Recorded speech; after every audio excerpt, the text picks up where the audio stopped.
Hi, everybody. It's Howard and Kidder coming to you before we start the show with some sad, tragic news. Kidder and I were shocked to learn this week about the passing of a good friend of the show and of ours, someone we've known since high school, Kidder probably for even longer, and that was the sudden and unexpected passing of Cody Schmidt. Yeah, the terrible news came to me the 14th of July that our friend Cody had passed on into a much better place than any of us are in. Having known Cody for 24 years and other friends of ours for even longer than that, it's a very tough loss for those of us here at Beer, Blues, and BS. And just wanted to spend a couple minutes talking about Cody and his impact on our lives. First of all, Cody always had a smile on his face. And in fact, one of his nicknames from other people that he worked with was Smiley, because every time you saw him, he was smiling and happy to see you. Always had a joke or something funny to say or laugh at, too. You know, that was one of the great things about Cody, is that he always had something to laugh at, even if it was himself. And that was one of the other funny things about Cody, is we could always laugh with Cody and make fun of Cody together, because it was always something ridiculous. For those of you who don't know, here in the Triple B family, we've referenced it a couple times in our wrestling reviews, but we had a backyard wrestling federation, a couple of them, called NDWF, the North Dakota Wrestling Federation, along with ELCW, the Extreme Lincoln Championship Wrestling, and just LEW, the Lincoln Entertainment Wrestling. Basically, stupid wrestling in our basement, or Cody's basement, or the funny guy's basement, or in the backyard of anywhere that we could get somewhere to wrestle. Characters along the way, there's Cody McMahon, Cody 316, the Stone Cold Steve Cody. Really, a lot of Stone Cold and Cody references, but there's also Cody wrestling as Booker T. Hilarious. The Bushwhackers impersonators. Many, many more. In fact, he and Justin, better known as Ultimo Justin, just had some of the most hilarious tag team matches and just brought a comedic eye to all of us as we grew up. We did the backyard wrestling. In fact, the story I've told before, I'm pretty sure I've told it on the show, of where I was half electrocuted, putting the fan back up, was in Cody's basement. So, you know that he not only electrified your personality, but made sure that you felt a little bit of shock value as well. Just the fact that Cody is no longer here, there's another void to fill and carry on. But we know that Cody is always alive in our memory.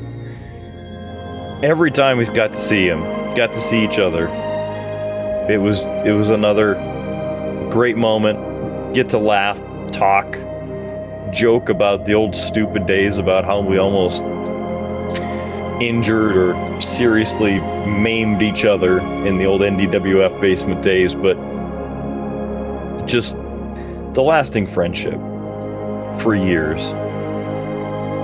And well, it's very tough, and I could talk for a long time, and really the better people to do that would be the Funny Guy and Dinosaur, to really share the funny moments that we had and talk about him, Cody, or Ultimo Justin himself, to share all of the best moments of Cody.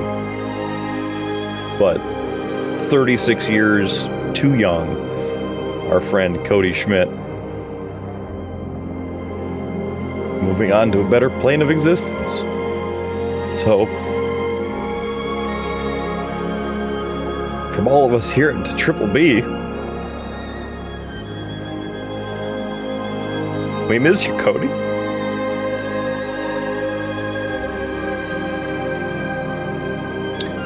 And we would like to dedicate this show to your memory for Cody.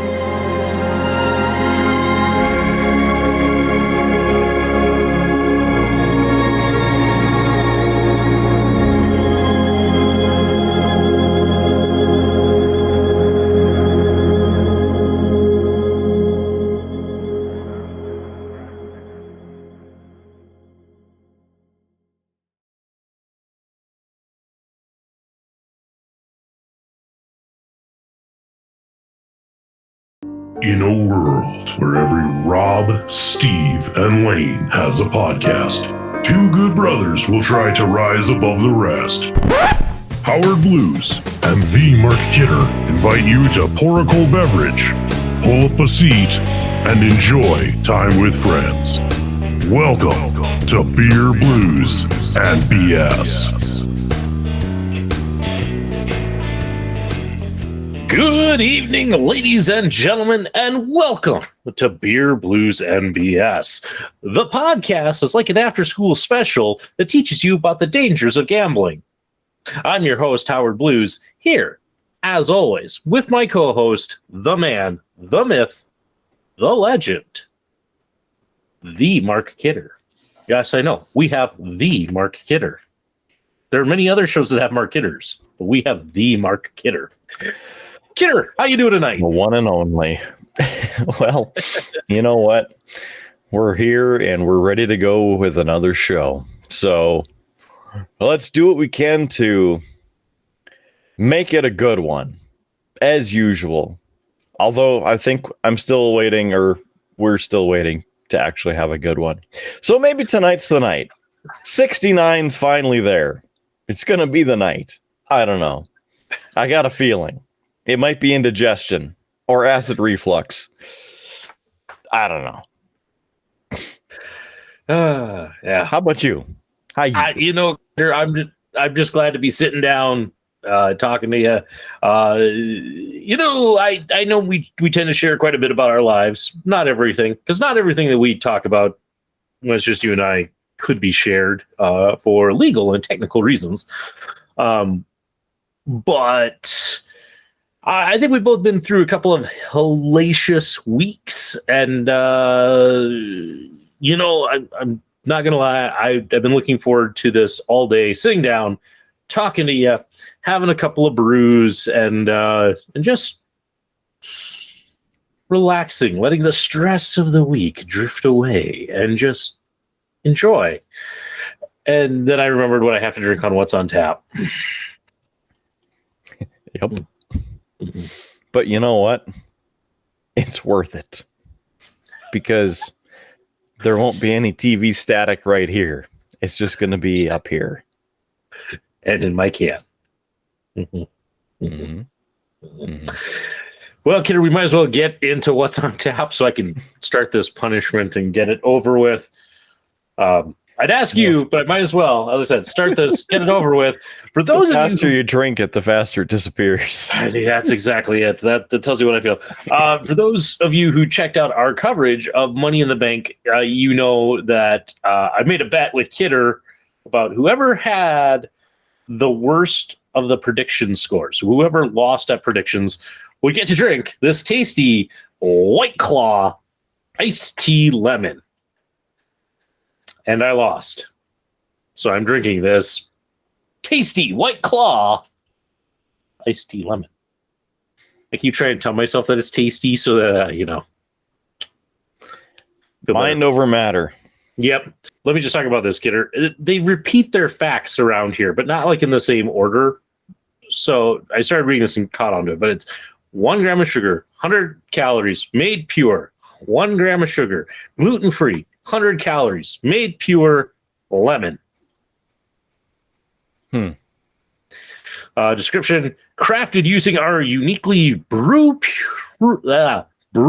pure process, sustainably sourced brewed tea, and the finest flavors to deliver a surge of pure refreshment like no other White Claw. Hard seltzer iced tea, made pure. My God, buy these people a thesaurus. Ugh. Yeah. A lot of other hippie language on here, sustainably sourced, brewed tea, naturally gluten-free. It does contain alcohol. That's good. I'm going to need it. 5% alcohol by volume. It's a hard seltzer with flavors. It's a hard seltzer iced tea made with sustainably sourced tea. Oh, man, no wonder I don't drink these. Okay. Enough stalling.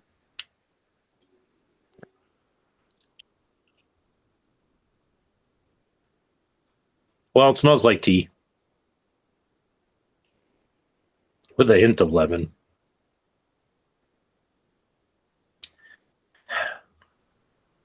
Cheers.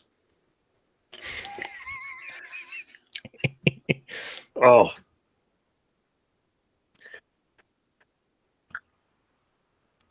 Groan again, so the camera switches back.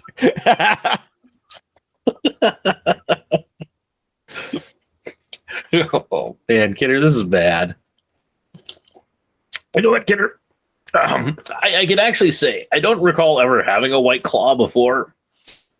So this is probably my first.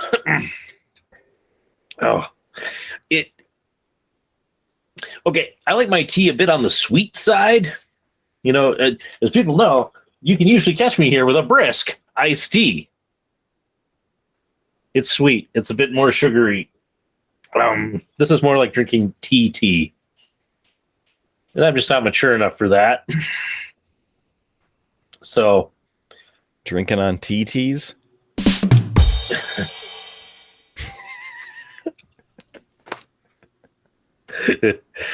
Well, this is gonna be a show. It's gonna be a show, folks.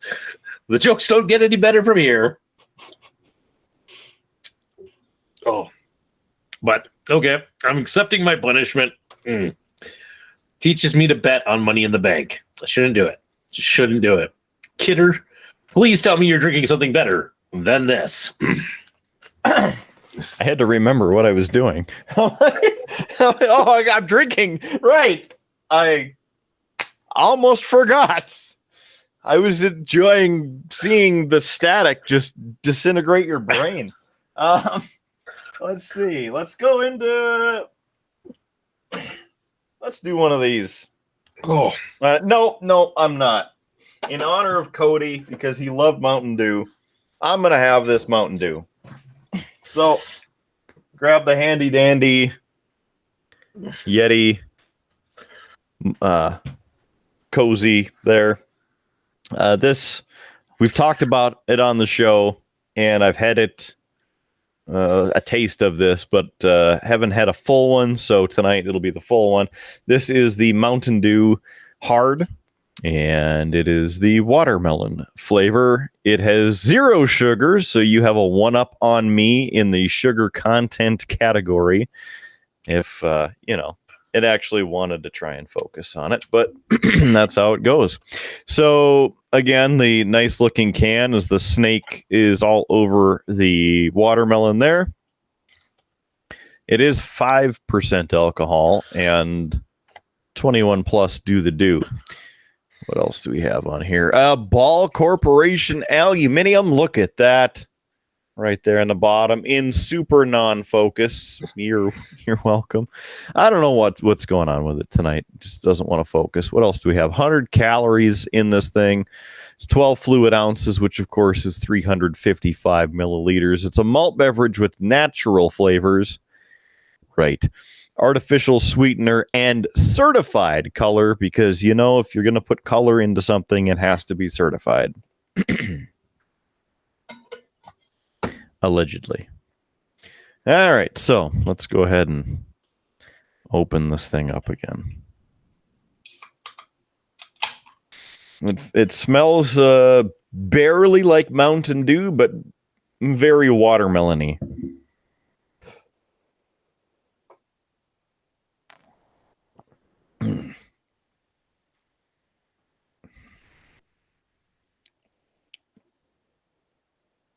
It's kind of like if you're drinking a Mountain Dew and then you have a watermelon Jolly Rancher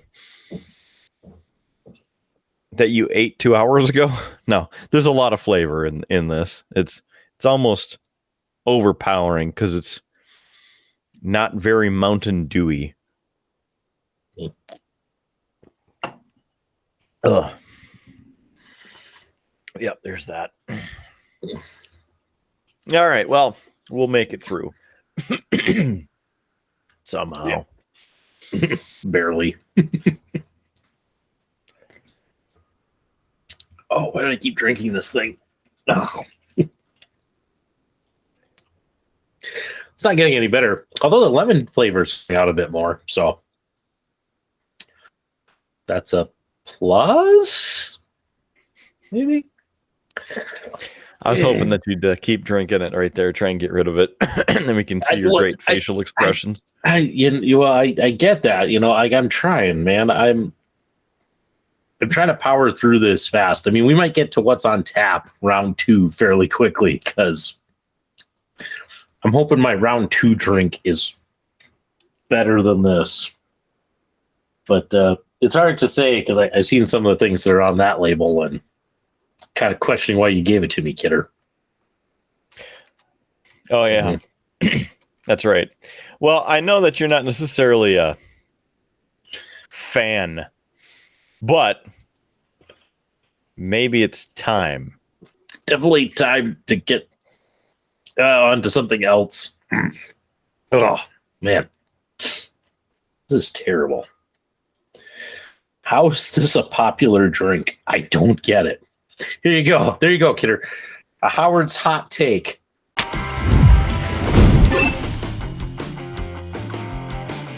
White Claws suck.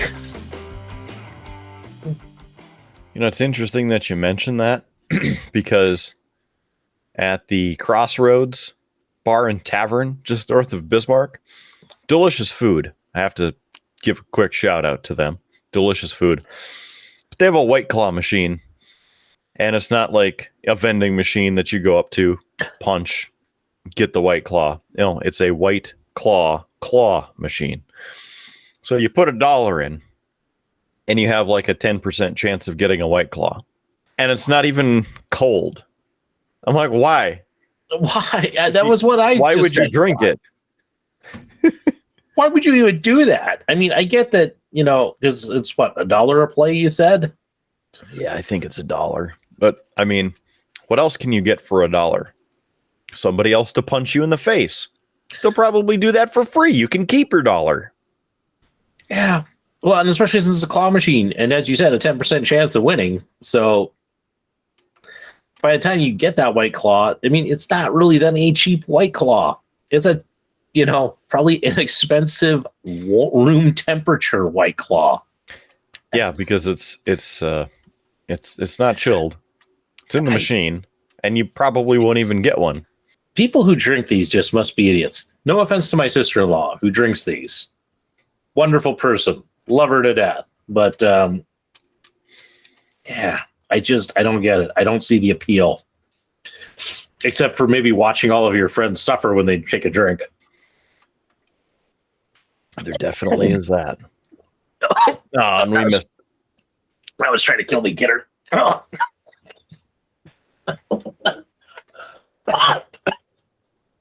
Oh. Man, I'm glad she only gave me the one and that we don't have to keep this bet going on future prediction shows. I'm just trying to say as little as possible because this is gold. This is like the cherry lime, but worse. Yeah. Oh, man. I just don't get it. I just don't get the appeal. I don't get the appeal. I mean, maybe if you really liked tea, you'd be like, woo, but I just want to finish it and drink something else. That's the goal I mean, now. we're almost there. Yeah. Watch. I'm going to try and push this so that we go from what's on tap round 1 to what's on tap round 2. I believe that would be a first in Triple B history, having a double what's on tap. No, actually, we had one where we were almost back to back with it. Like we did what's on tap for like almost the first 30 minutes of the show once. I forget when that happened, but it did happen. So, Kidder, we didn't really dive into the how each other's weeks are going, but how's it going? How you doing? I see you got a new Stanley Cup Champions T-shirt. Yeah, which I got a funny story I can tell you once we hear how your week's doing. Oh, it was shit. So there's that. Also got the hat. Put it there for a little while. Have some other gems on the way, but they're not here yet. So no, the story I was going to share is our new development director, or not development director, our new department director. I was sitting next to him at our monthly department meeting, and his mug says, "You are in the presence of a diehard Maple Leafs fan." And I'm like, great. The shit is gonna fly, Because the first thing that immediately jumps is to go, well, clearly Nazem Kadri had to join a better team to actually win the cup, something along those lines. It was a much better line. I blame the White Claw for distorting my memory. And so I was waiting to bring it up, and I brought it up, the mug, and he goes, "Oh no, I got this in a random grab bag. I just like the size of it.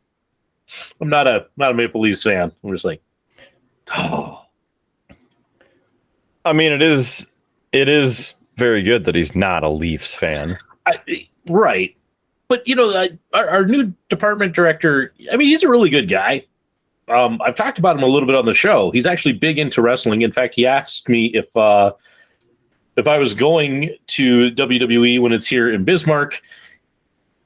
He's already got his tickets and is going. So he looked at front row for a bit, but his wife kind of scoffed at the $500 price tag. So he's not in front row.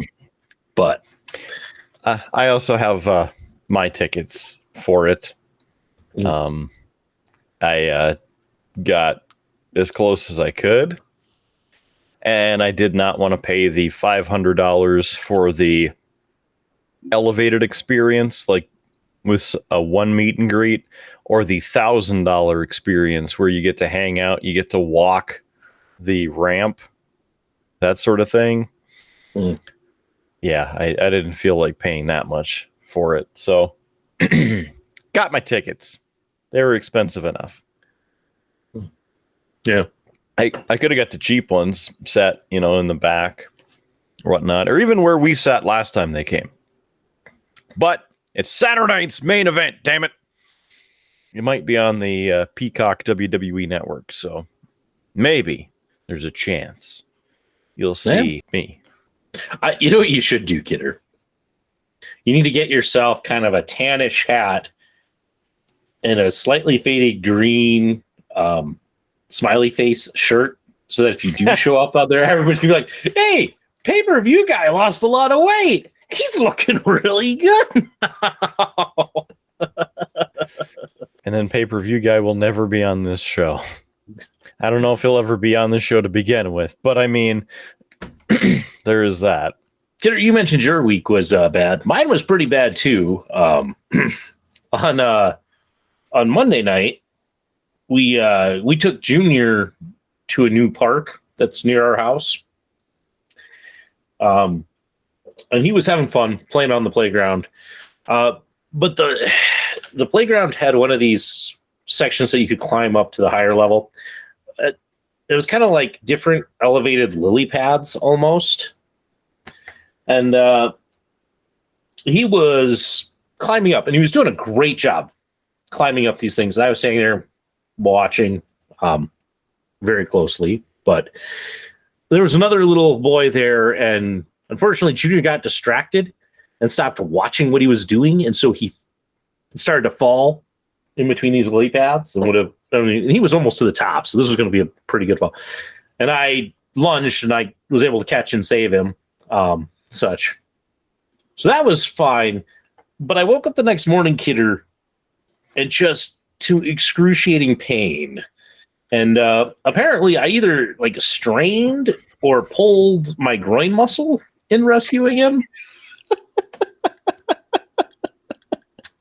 So for like the whole rest of the week, today's about the first day that I almost walked like normal. Like I've been walking with a limp all week, but like it is hurt to like sit down, to bend over and pick something up, to like bend over, tie my shoe. Going upstairs was murder. It was bad, Kidder. You know, it was just hopping along trying to, get by, but it made like all of the other crap I was dealing with at work and such, like just even more excruciating. Like it's like, oh, this is just not great. And like I even at one point I was talking with IPA Rob. We were having a quick meeting in his cube. And I was sitting in the chair that he has in his cube for guests. I just couldn't like find a way to sit. Like I just tried forward, back. It hurt so bad. I eventually like, excuse me a minute. I went all the way back to my office or to my cube, rolled my chair all the way back. Like, oh, that's better. I can at least sit now. So thankfully, I'm on the mend, Kidder. It doesn't hurt so bad. I still have just a little bit of a limp because walking with a limp, you use different muscles and things like that. So other parts of me are sore now. And this had some other consequences, which I will talk to in topic 4. But I see you wanted to talk a little bit about the San Diego Comic-Con. An event that started out for nerds and now has been taken over by like all of the media publicity stuff to the point of like I would never want to go to San Diego Comic-Con. I think it would just be too many people and I would be annoyed. Yeah, probably at this point. Mm-hmm. But of course, Comic-Con is upon us. Upon us, as in the 21st through the 24th. You almost made it, didn't you? I'm done. Oh, I finished it. He's going to cry a little, but a little bit. Well, I don't know if chugging it as quickly as I did was a good decision, but I'm good. So you finished talking about Comic-Con, and then maybe we'll jump to round 2 if you're ready. I can get this taste out of my mouth, please. Sure. Really, 2 reasons why I would follow Comic-Con, and that is number 1, Star Trek. Number 2, Doctor Who. I haven't seen any Doctor Who updates, but I have seen Star Trek updates. There's going to be several panels there for the latest Trek series. So, going to be interesting. And on top of it, there's supposed to be some new reveals and surprises. So, number 1, Star Trek Picard, Star Trek Lower Decks, and Star Trek Strange New Worlds will be featured, including members of the cast, the executive directors, producers, that sort of thing. And it will actually be moderated by Leah Thompson. And that name might sound familiar to you, perhaps ring a bell. Well, she really got, I guess, her starring role, most notable role in Back to the Future. And she directed an episode and then was a guest star in the next episode that followed the one she directed of Star Trek Picard season 2. So very interesting. Looking forward to that. I'll keep watching all of that as it heads into, as this comes out last week, but we'll go from there. What else could it be? I'm really hoping, as a tease, that they reveal another new series coming out or something. Because a fun fact for you there, Howie Blues, it just so happens that Strange New World Season 2 has wrapped filming. So now it goes to the production department. So then it can get polished and produced and wrapped up to be airing by this time next year. Looking forward to that.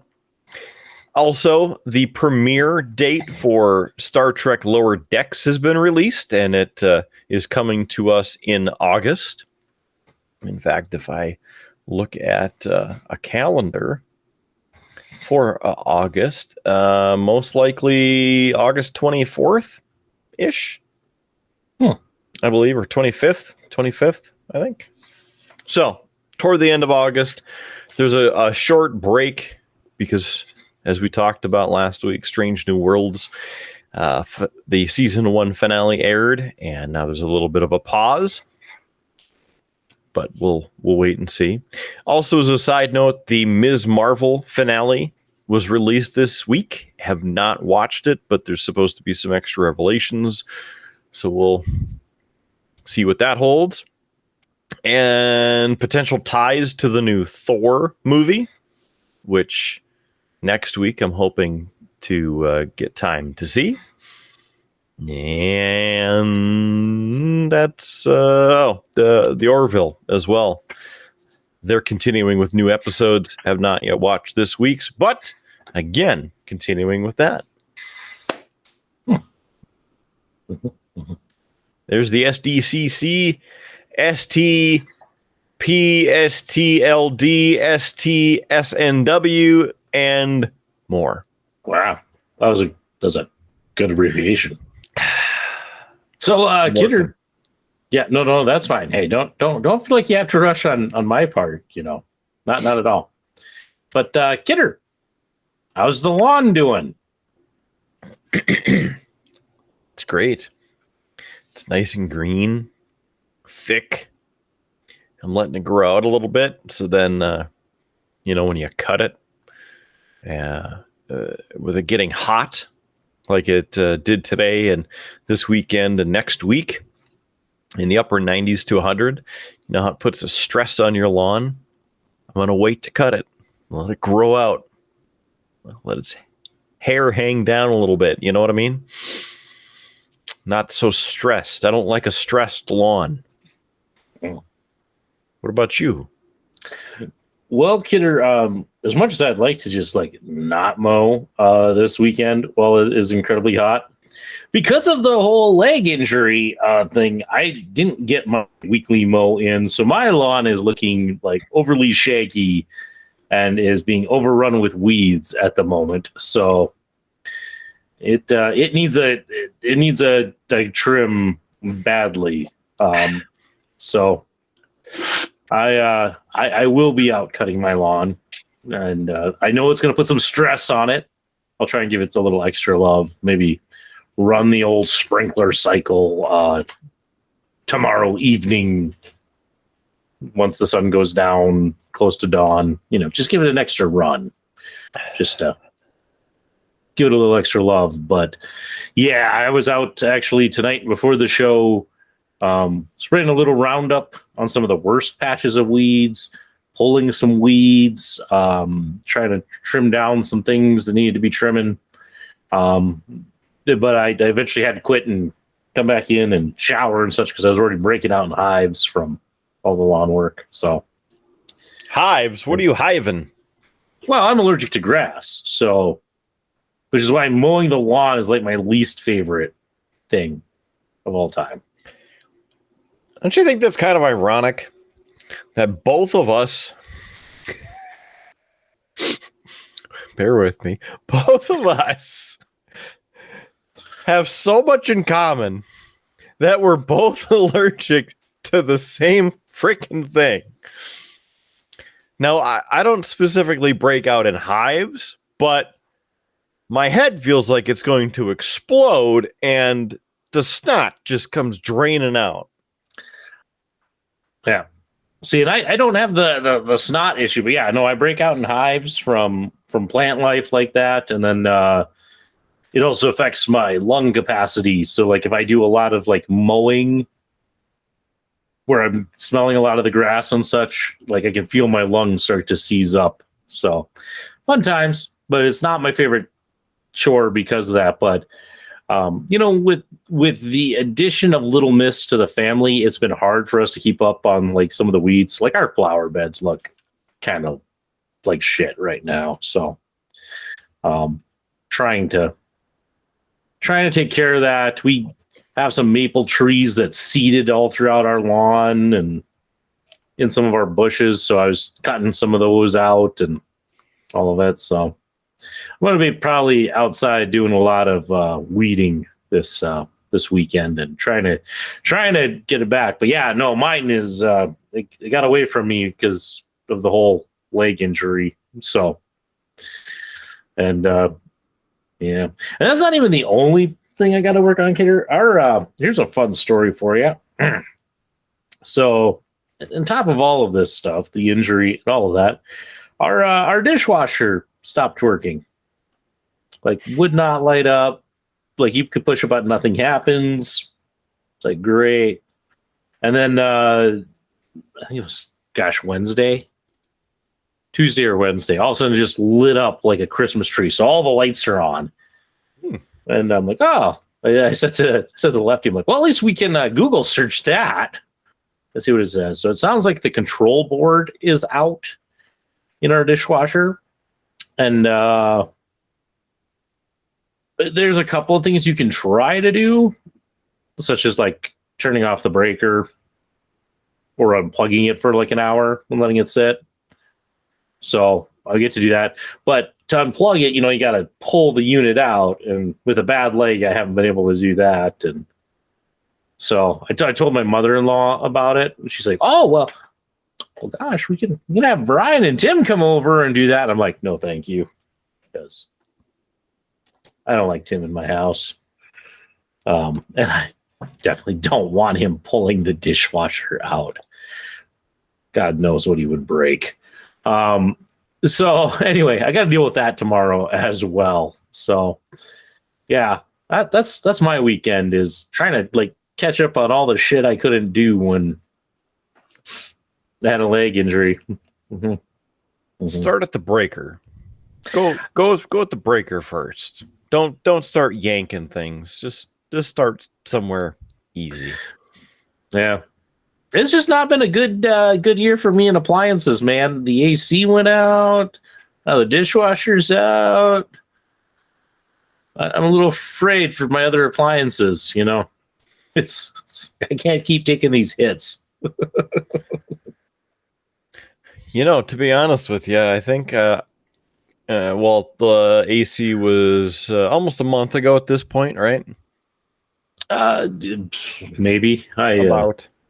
It's hard. The weeks have all blurred together, Kidder. Mm-hmm. Mm-hmm.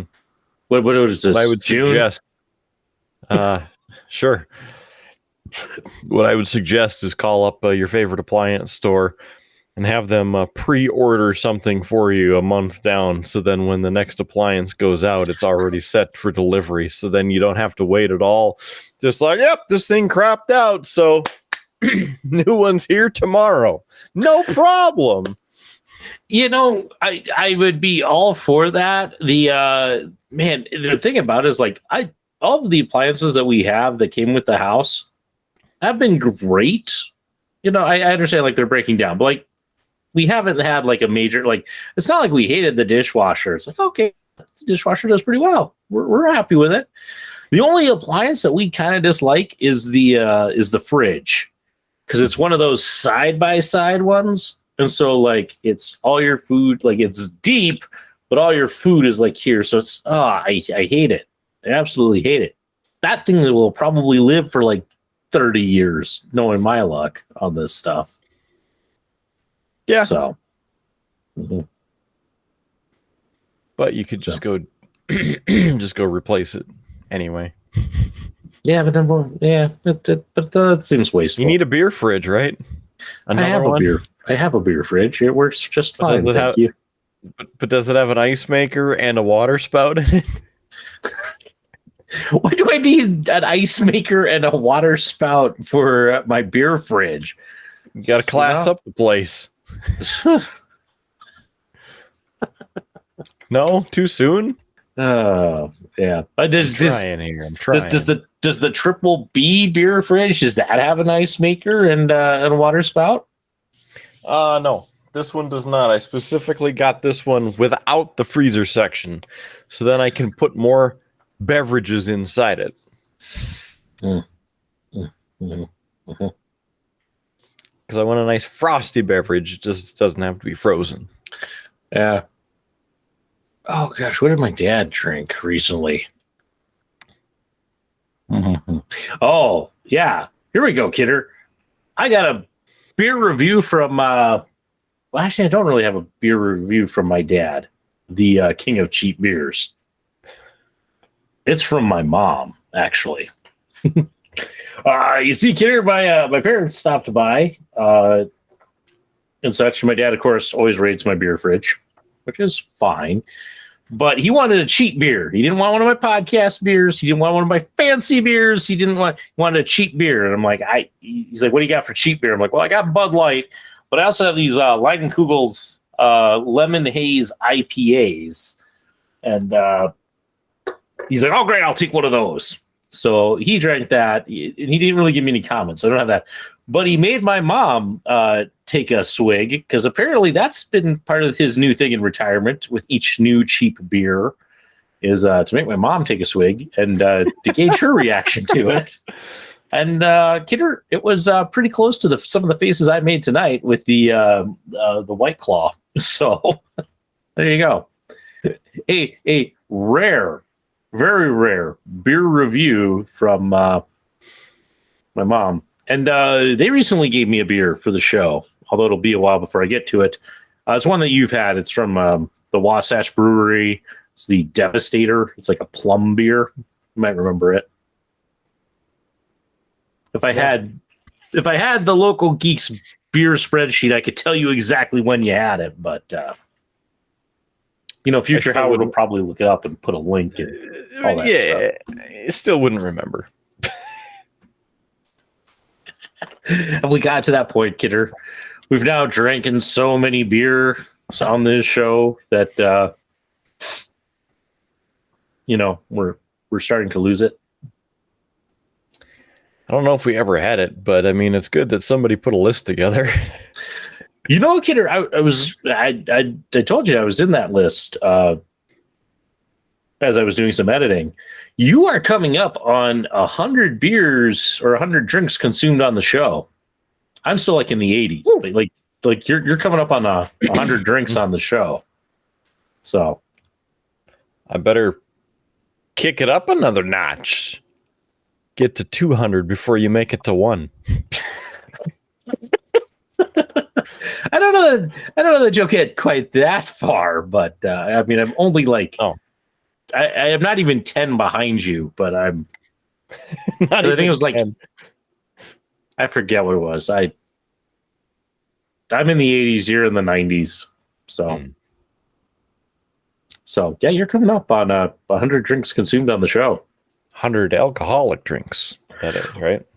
Well, okay. I wasn't going to say that part because I don't know that the local geek with his spreadsheet programming put in a differentiator to determine whether it was an alcoholic drink or not. No. Well, I mean, he's going to have to go back, start over. Just scrap it.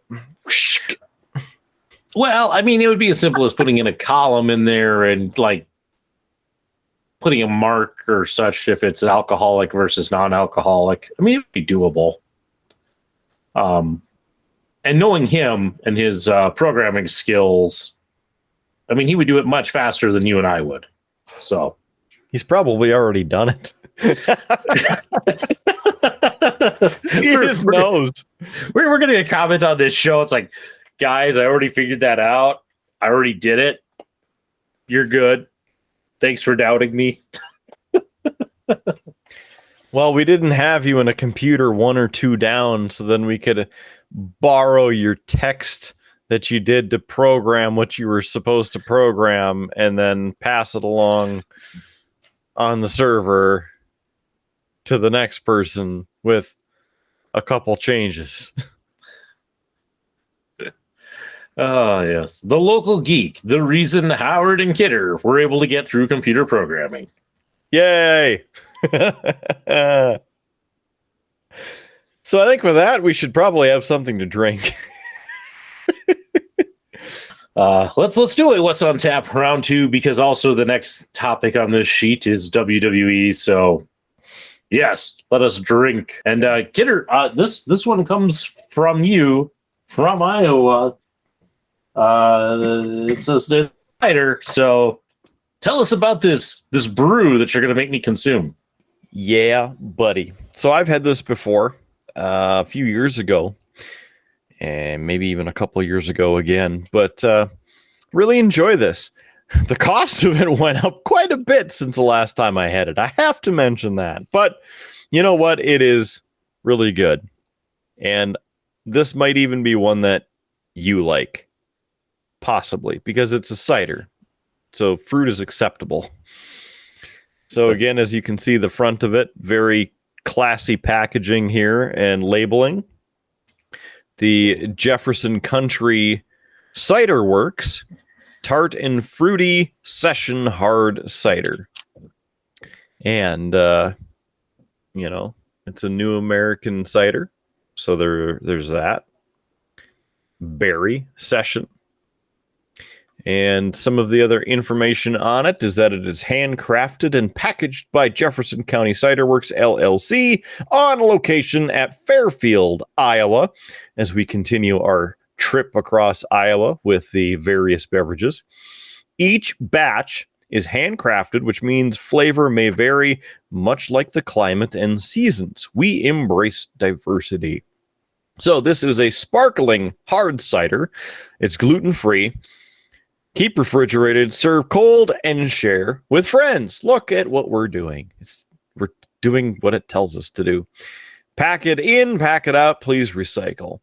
The ingredients in it include hard cider, blueberry and blackberry concentrate, blueberry and blackberry extract, and sulfates added to protect flavor and quality. It is 4% alcohol by volume. And yes, you see the pounder right in front of you, 16 full ounces in this here can, which equals the 475 milliliters. So, Howard, I heard you crack it open. Mm-hmm. How do you think the smell is? Your first impression there? Well, Kidder, I mean, it definitely smells some berries. I do have to ask, Kidder, do these guys make other ciders? Like other flavors? I think they do. Then why the hell did you bring me blueberry? Because I love the berry. That's why. Yeah. I love the berry. Me and blueberry drinks on this show have not gone well, so. Oh, I know. But I don't think I brought you any of the other ones, did I? You gave me a Pabst Blue once. That was. Oh. Yeah, you didn't like that. No. There's something wrong with you, though. So, cheers to you and cheers to Iowa.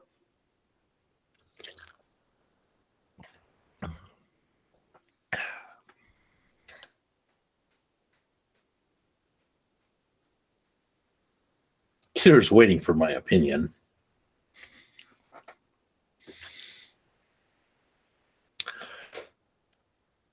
Well, it's better than the White Claw. I mean, not that was a high bar to defeat, but I can't say, like, I enjoy a good cider every now and then, but I just don't know that I'm digging the berry flavor of this, Kidder. Like, it's not terrible. It's just not a flavor I really enjoy. So it's not bad, but it's not spectacular, if that makes sense. Mm-hmm.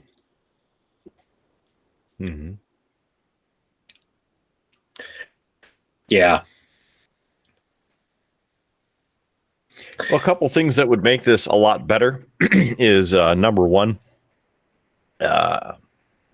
we had it, a month ago, fresher. And then number two, if we were outside hanging out on Rude Boy Kyle's deck, nice toasty 85 degrees, sipping this tall boy. So outside deck is required. And No, heat. not Outside really. deck and heat. You sure? Because I have a deck and it's outside. I could run up there quick and see if that improves the taste. What you should have done is let's go back in time. Right when you finished up tooling around out in the yard. And then crack it open. Woo, this is great. Yeah. As I said, it's not terrible. It's not like I hate it. It's just kind of more of it's one of those, if you did put this and maybe an Ace Pineapple cider, in the same cooler. I'm reaching for the Ace Pineapple before this. It's not to say it's bad. It's just not my favorite cider. So. Well, I most of the time would as well, because I love the Ace Pineapple. But, I don't get this often. In fact, last year when we went to Iowa, I don't think I remembered or saw these because they come in a 4-pack. So they were either out, didn't have any, weren't making them at the time, whatever the case was, or I just missed them. But I saw it again and I got excited.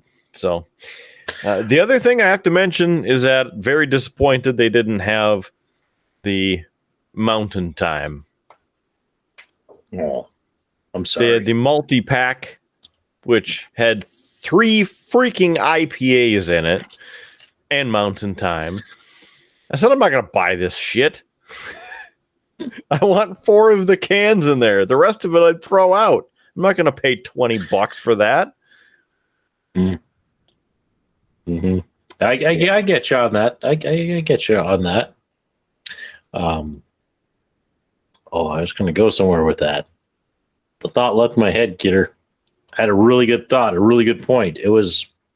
With the multi-pack? I forget what it was even about. It completely left my mind. Uh-oh. But if I remember it, I remember it. But I will say, kidder, thanks for sharing. I'm enjoying the experience. I always like trying new beer. Well, I usually enjoy trying new beverages. I always usually kind of. I got it. It came back to me. Kidder, you might remember a couple episodes ago, I had that White Wing from Shiner. I came to learn that is one of the 3 beers in the new Shiner Heatwave Variety Pack, which we drank that Heatwave Variety Pack last year, and the 3 beers in it are famously known as the Triple B of Doom. So I've already had one of the beers out of the new Heatwave pack, and it's terrible. I hate to say it. I have a second one in my fridge, so I'm only missing the third one. But fans can look forward to Howard as he finishes the new Heatwave pack. The thing I have to say is, are you really missing it? Yes, kidder. A completionist. Even in suffering, I'm a completionist. All right. Well, it's your party. Oh, come on. You'll enjoy the suffering. Maybe just a little. Speaking of suffering, kidder, let's talk some WWE. Funny story for you. I got the DVR figured out, as in sorted out, because I know how to work the DVR. And as you may recall from last week's episode, the DVR just decided to not record SmackDown anymore. I don't know if it just gave up or what. So I deleted that series recording, created a new one. Tonight's SmackDown successfully recorded. I didn't necessarily need it to record because I watched it live. Yeah. By the 45-minute mark, I fell asleep. For a good 45 minutes. And I got more out of my little nap than anything that was on. Because, you know, you kind of know what's going on. You're half awake, but you're more asleep than not. So, the biggest thing, SummerSlam's coming up. As this episode is released, SummerSlam is tomorrow, as in July 30th.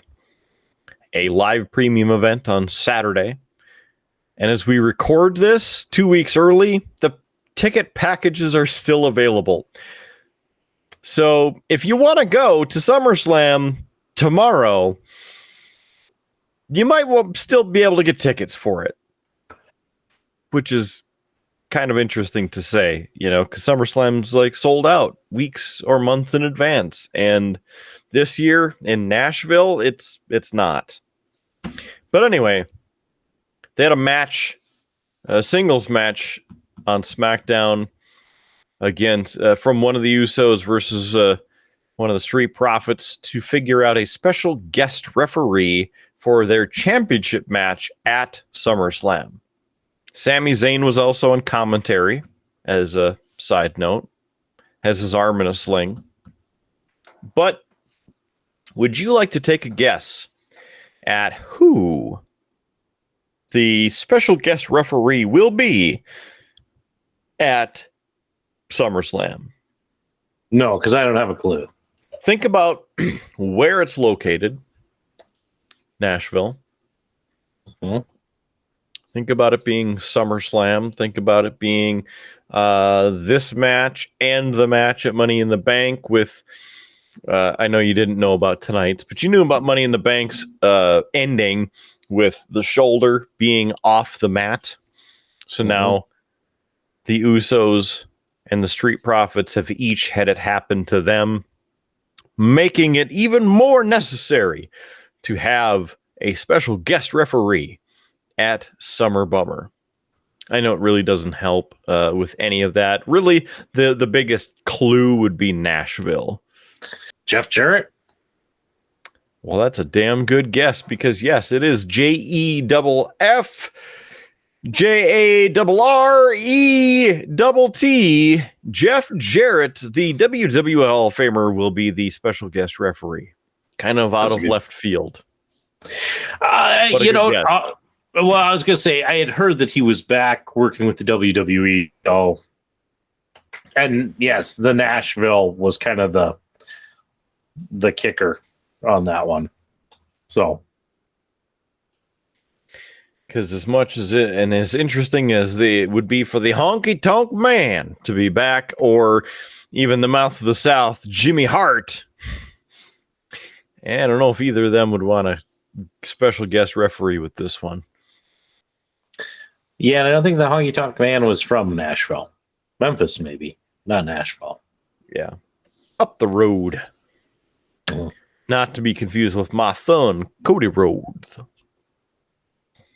who apparently is, you know, with his injury, the doctors are apparently telling him to make sure he waits it out and doesn't jump ahead in the rehab because it'll be bad for him in the long run.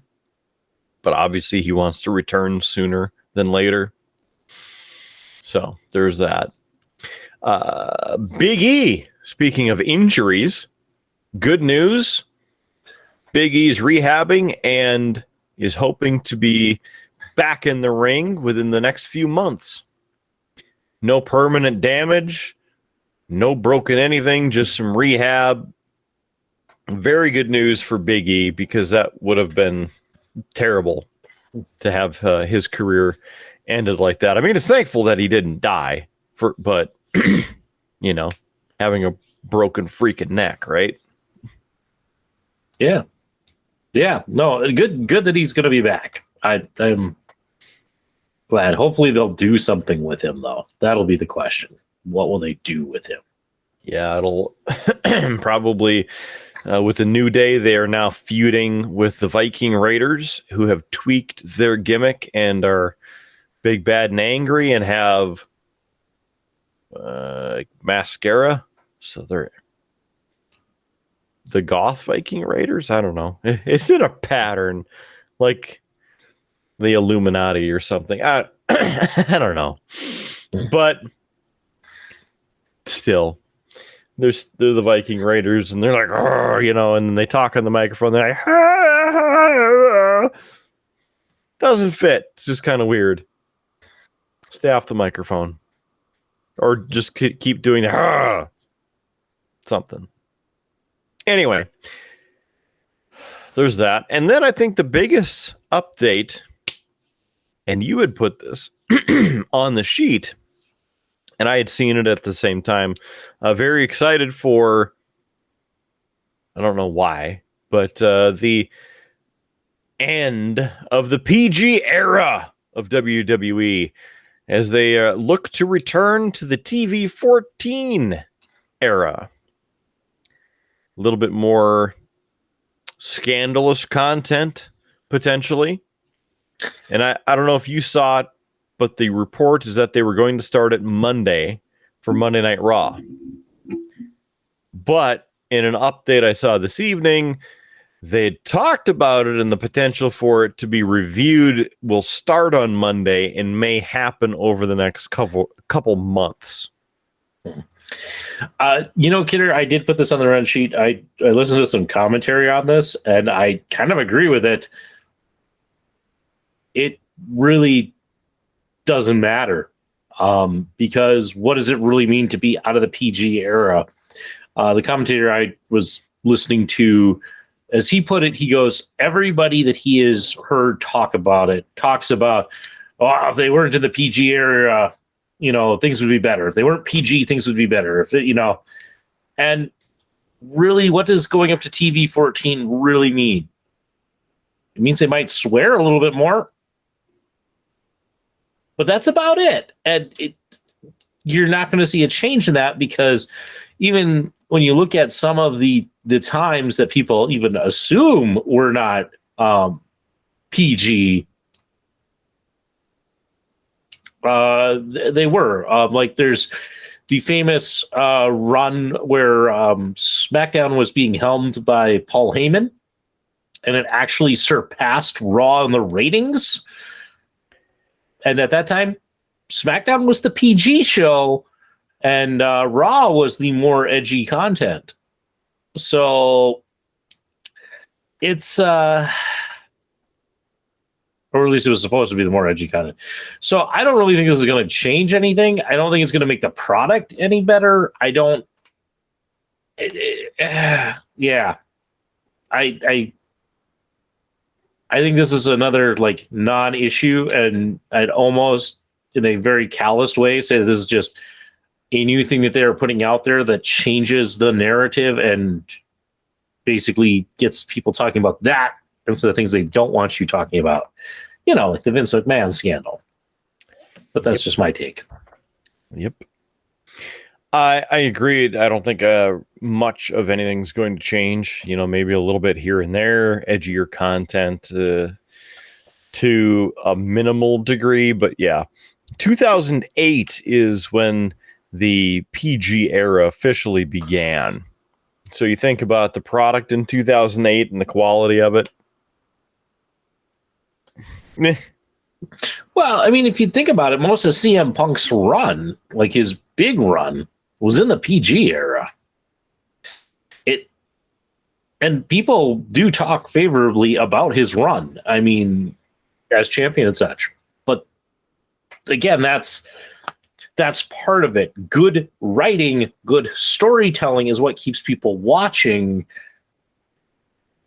it doesn't matter if you're PG or PG, or TV-14. That's not going to save your product. You need people to actually write good stories, and people will then care.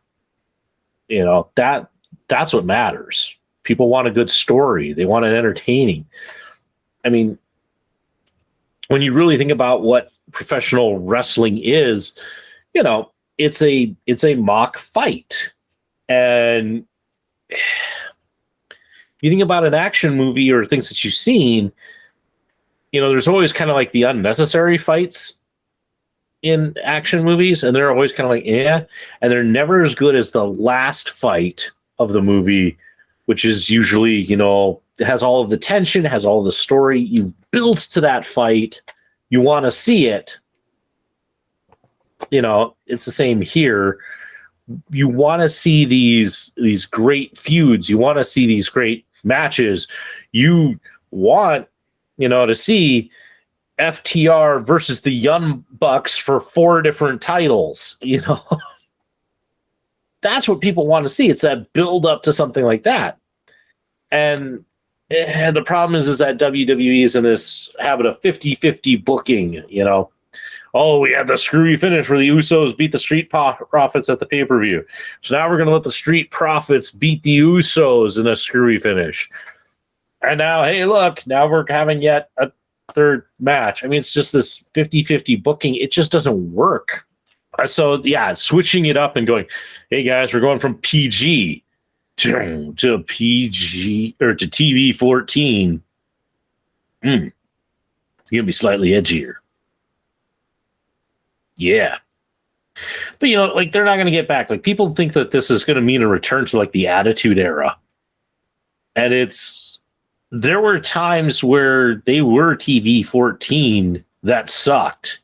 I think we can all think back to, like, the Invasion angle. Right? I didn't completely mind it. I thought that it could have been better, but... Right, but it wasn't that great. And it's where... the commentary I was talking about was part of why that was probably in my mind. Like, you watch this, like, the start to the decline in the popularity of, like, Raw and such. Like, it started losing people about then was during the Invasion angle, because there was some stuff in there that people just didn't care for. It wasn't as great.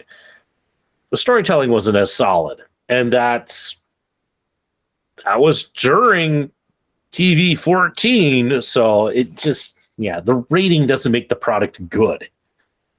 You can have kids' movies that are amazing and make you feel things and be wonderful storytelling. It is possible. It doesn't always have to be a PG-13 or a rated R movie to be excellent. So a rating doesn't make it good. It's the writing, the storytelling, all of that. So that's my take on it, Kidder. This just isn't going to matter. It's just something to maybe get people a little excited. They're going to be tuning in, expecting it to be the return of the Attitude Era, and it's like, it's not going to be that. It's just, it's not.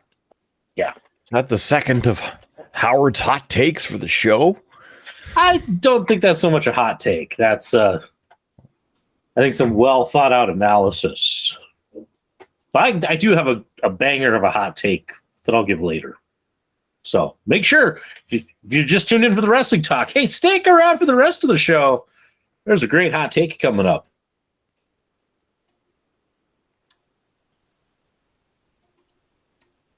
Okay. I should have just let you sit there.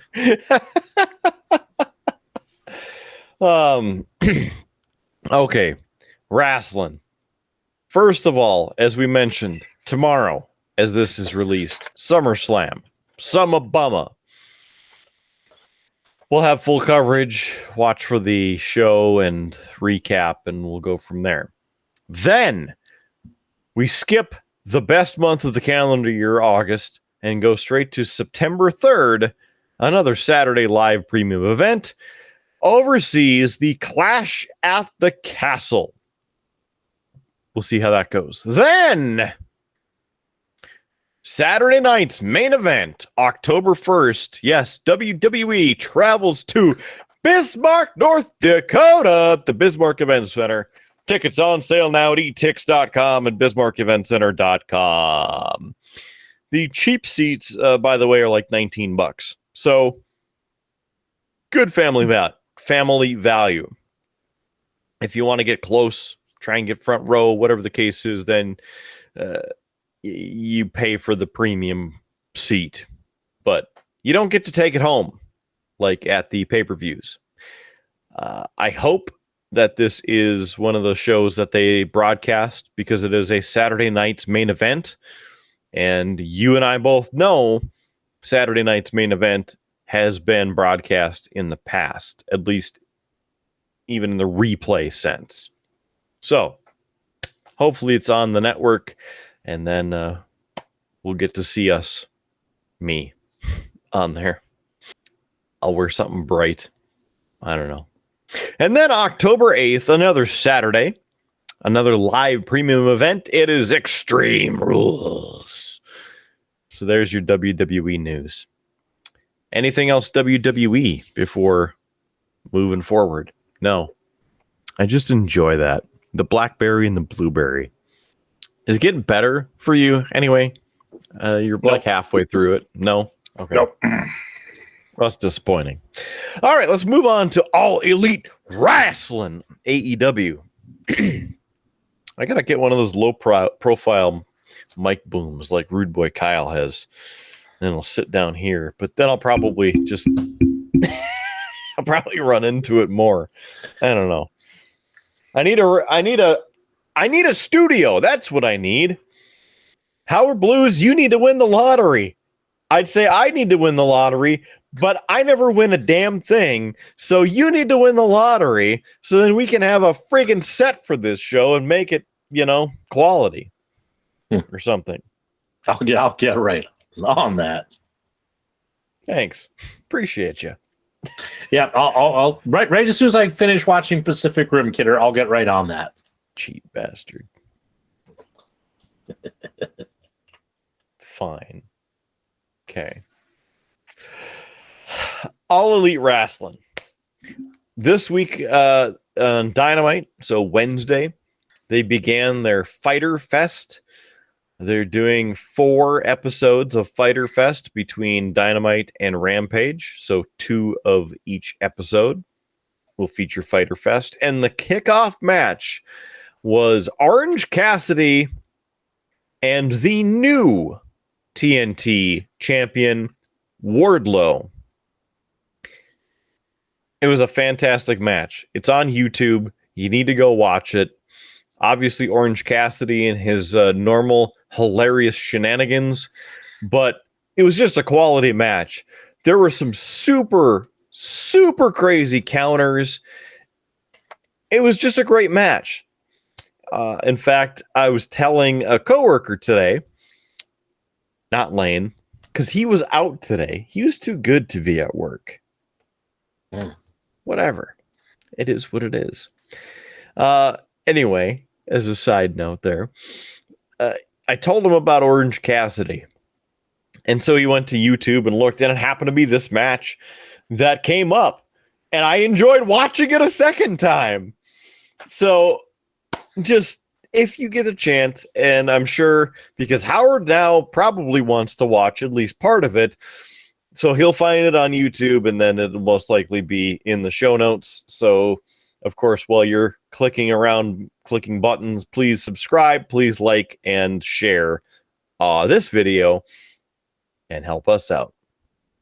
But Orange Cassidy, Wardlow, fantastic match on Dynamite to kick off Fighter Fest. And I suppose I could give you the final of the match, or you could just go see it for yourself. We'll keep it a surprise.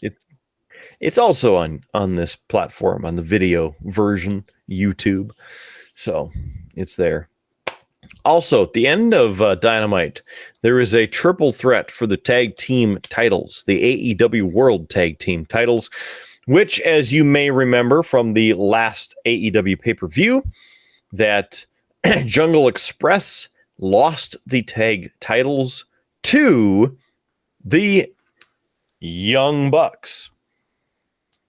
Well, this tag team triple threat match included the Young Bucks, as well as Swerve in Our Glory. That's Swerve Strickland and Keith Lee. And our friends Ricky Starks and Mr. Hobbs, Powerhouse Hobbs. This was a good match, too. Lots of back and forth, lots of moves and spots that they did. Turns out, at the end of the match, the 1, 2, 3, Swerve in Our Glory, your new AEW World Tag Team Champions. Kind of crazy, but it was a good match as well to close out the first night of Fyter Fest. So another match to at least catch the highlights of. There. Yeah, I actually heard some commentary about this, Kidder. Don't expect Swerve and Keith Lee to hold these for long, because everybody wants the Young Bucks to have that title, so that you can get the Young Bucks versus FTR for 4 different tag team titles.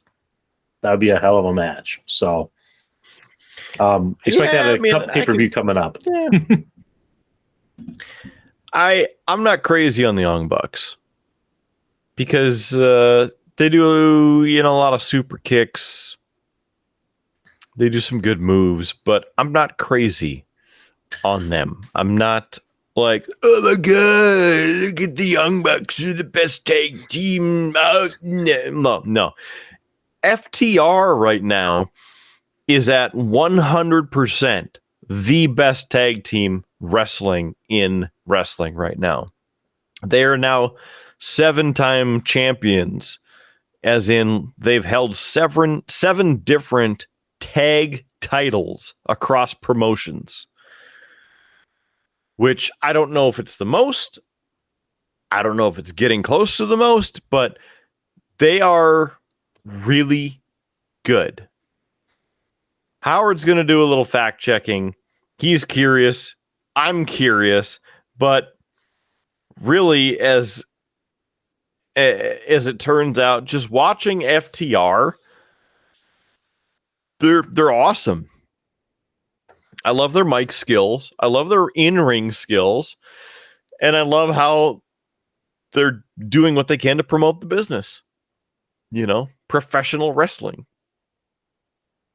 Top guys out.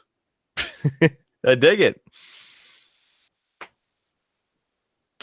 I was quickly trying to look. I do believe that you would have the I think it's going to end up being the Road Warriors are actually the most. I'm not finding a quick and easy thing that says that's the case. Well, when it comes down to it, they're kicking ass. Yeah. Oh, I'm not saying that FTR is not great. I enjoy the heck out of them. I don't think they've quite earned as many titles as the Road Warriors have, but give them time. They can do it. The only other piece of AEW news that I have, well, I suppose I could mention Christian Cage and Luchasaurus are now heel tag team, because Christian Cage, after Jungle Express lost the tag titles, turned on Jungle Boy, beat the crap out of him, and he's been out, and Luchasaurus is now evil. So Christian Cage has been cutting some really good promos. If you can find some of those promos, I would suggest watching some of those, because he cut some damn good promos. So enjoy that. And again, as I was saying, the last piece is All Out. AEW All Out. That's coming up Sunday, September 4th. Yes, the day after Clash at the Castle. So we will have double coverage that weekend. And of course, we will be up even later into September 5th because AEW doesn't do their stuff early and will probably be done at 11 p.m. Central Time. There's that. Yeah. A lot of wrestling news. A lot of wrestling news. So I got to ask, because we've never done this on the show, the if you could, I almost call it a game. And I see a very long sigh. I wanted to throw this out there. You know why? Because it's banter worthy. So, if you could, let's just start. Place to travel. If you could travel anywhere, any place, just no worry about the cost, the travel time. Where would you like to go? And I'll say, Kidder, I've been looking at this list, trying to formulate some of these answers.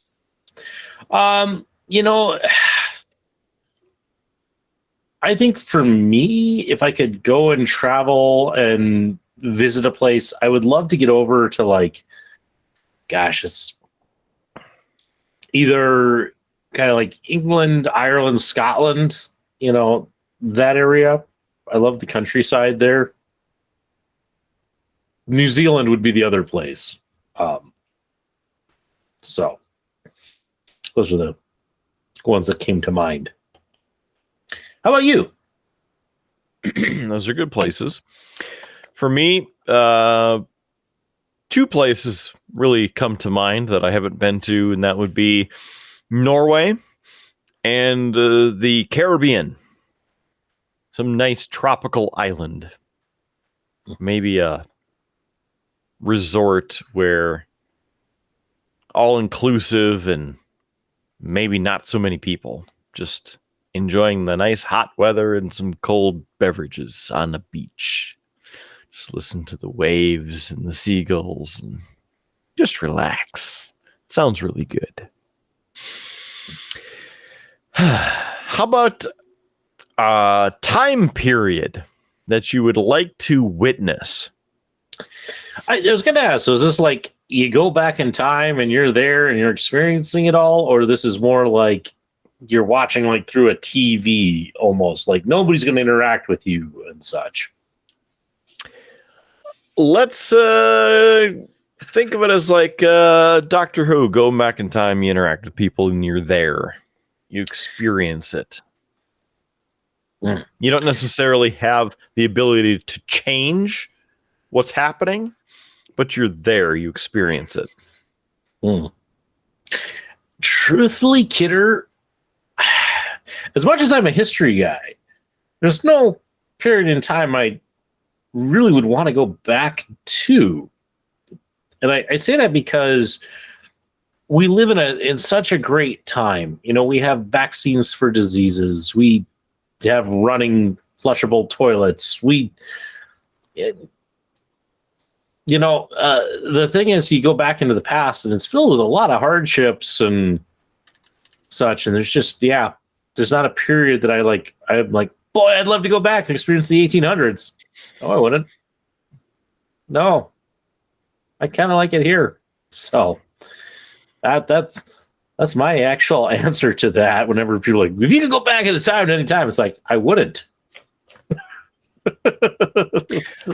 Yeah, I wouldn't like to go back and get stuck there. Really, what my question would be is, maybe events that you're very curious about. So, like the time period when King Arthur was around, to see if he really pulled Excalibur out of the stone or got Excalibur out of the lake. You know what I mean? Right. Whatever you believe with whether Excalibur was in the stone or the lady from the lake gave it to him.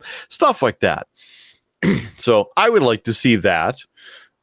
Same thing with the time frame of Jesus being around.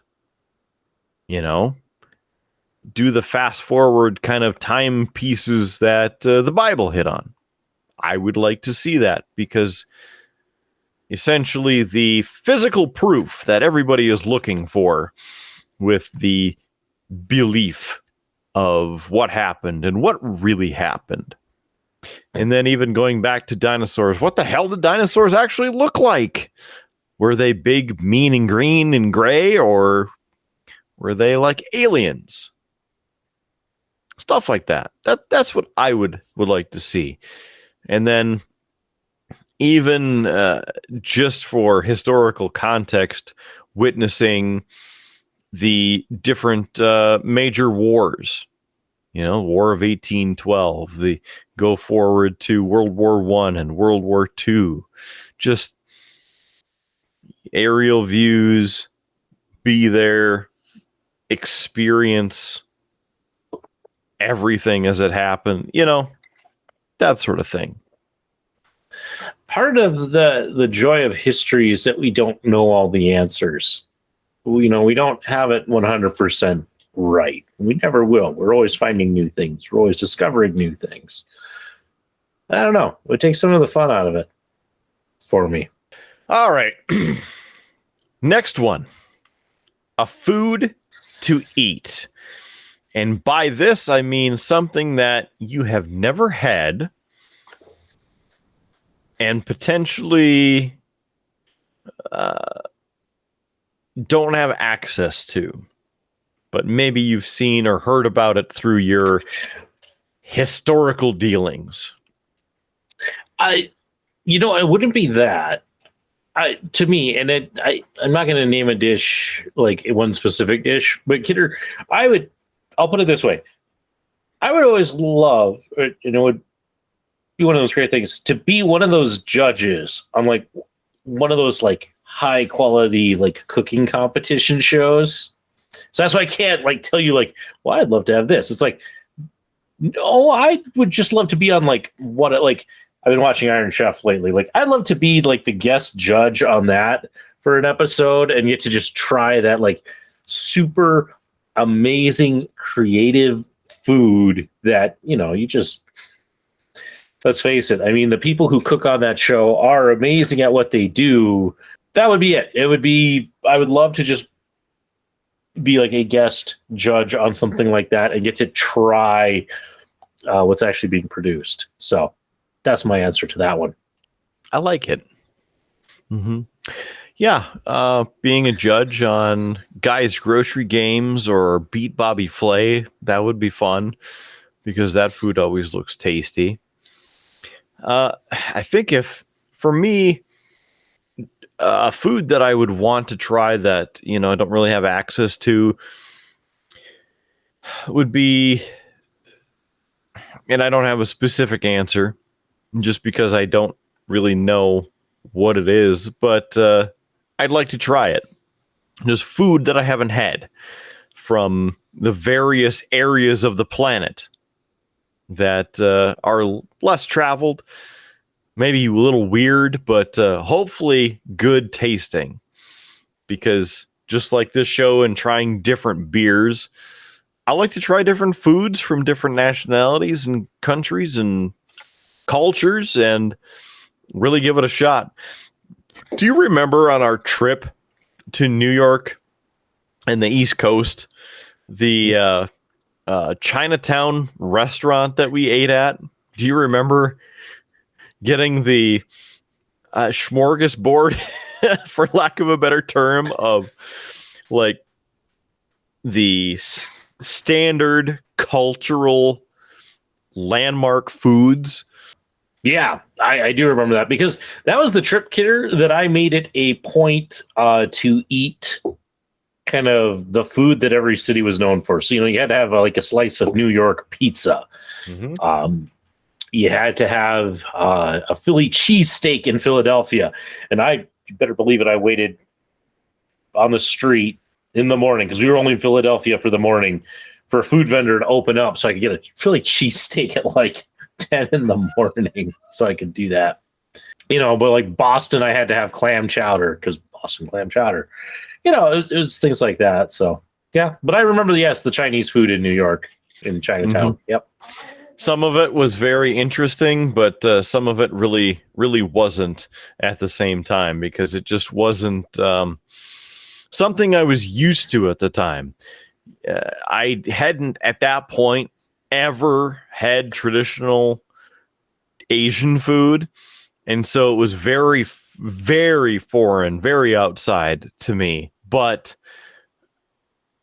now I wish I could go back and I could do it again because I guarantee I'd be like, oh, this is awesome. But yeah, I love this. This is great. This is fantastic stuff like that.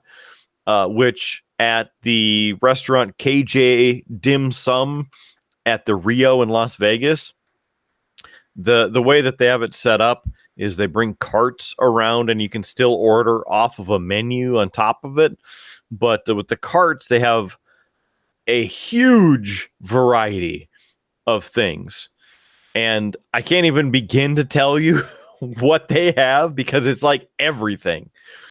It's just great. You get these plates and they're like, yep, okay. And you get this and they write it down and then soon it's, $80 that you've spent, but it's worth it. And it's damn tasty. I enjoyed everything. Oh, and if you want some, what did we get? Egg drop soup. I really wanted egg drop soup.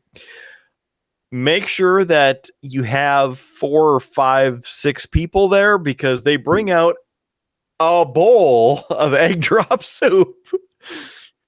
And yes, I ate 90% of that bowl of egg drop soup plus the rest of our food. Why? Because I wasn't going to let it go to waste. I was full. Anyway. All right. How about a vehicle? Vehicle to drive. And this could include land, sea, air, space, whatever. Well, mine is actually a car, Kidder, but it's a VW thing. I don't know if you're familiar with the VW thing. I don't remember at this point, but it's a pretty crazy vehicle. I'll put a photo up, or I won't. Future Howard will, but it's it's quite the beast of a vehicle. Can run somewhat submerged. Mm-hmm. How about you, Kidder? Vehicle to drive. Kind of tough because like to drive an M1 Abrams tank. That'd be fun. Like to fly an A10 Warthog. That'd be fun. I'd like to drive a Halo Warthog because I know I could handle it better than in the game. And I wouldn't have your assholeness sitting there throwing a grenade under it to get us blown up off a freaking cliff because we don't have checkpoints.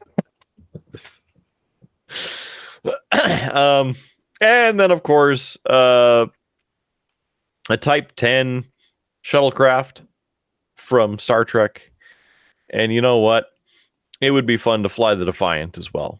How about, as you being a movie buff, what movie would you have liked to have starred in? See, and I don't even know that I'd want to star in a movie.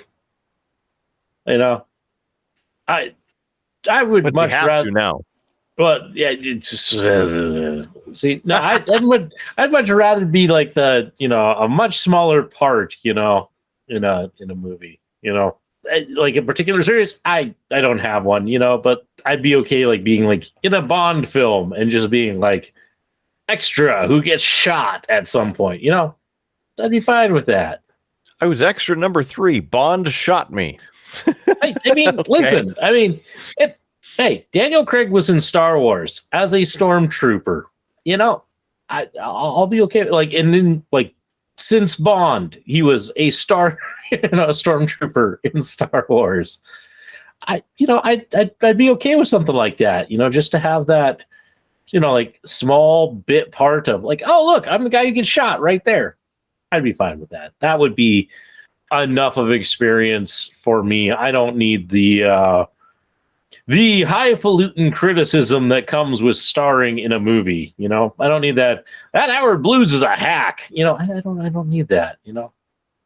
push me off a cliff, play the classic Wilhelm scream, and I'm good. You know, for me, I think I would like to be in a Star Trek movie. I know it's very shocking, very, very shocking, incredibly shocking. Yeah, maybe an admiral, just not one of the evil admirals. Along the movie lines, here's one. You being a previous filmmaker, and this not along the lines of a reboot, but if you had the power to go back, a movie that you didn't quite like, but you wanted to change. So then the changes you made, that's the movie. What movie do you think it would be? Kidder, so I was sitting here thinking about that, and I was going to give you the answer of, I wouldn't change any movie, even the ones that were tough on the franchise, because, I believe in the artist's vision of, like, even if I didn't like it, I agree with it. But then I realized, wait, no, there is one scene in one movie that I would change because I think it would be so much better. And that would be in episode 3 of the Star Wars. There's the famous scene. It's at the very end of the movie where, spoilers, but man, if you haven't seen it by now, when Darth Vader learns of what happened to Padme, and it's the first time he's Darth Vader, and he does that Frankenstein. No.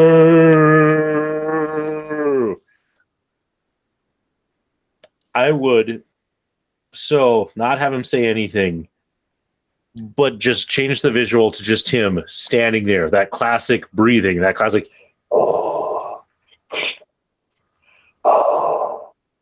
and just watching like everything in that room get crushed and destroyed as he's just using the Force to just destroy the room.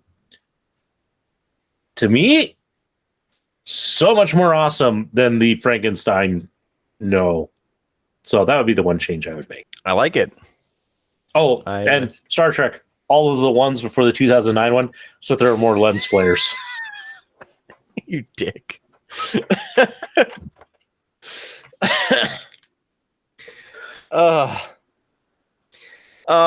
Okay, fine. You wanna play with Star Trek? Then fine. I would remake Star Trek Nemesis and remove the whole, the Romulan Star Empire cloned Captain Picard to replace him and take over the Federation flagship to then get promoted. Like that's such a lame plot of why are you looking at me like that? Wait, was that actually the plot of that movie? It's an underlying plot, yeah. And then he gets mad and like, well, fine, if I can't do it, then I'm gonna kill both of us. And then they ram, technically Picard rams the ship into the Scimitar, the Enterprise into the Scimitar, and they're stuck, and then they're lifeless, and then yes, they activate the reactor, and then Data goes over, and spoilers, Data dies. So I would completely rewrite that movie because the whole beginning portion about another android being discovered was kind of interesting. Make it different. Like Dr. Soong made another android, but it's a prototype android of Data. Go along that route. That would have been cool. And then how does it tie in to something else evil?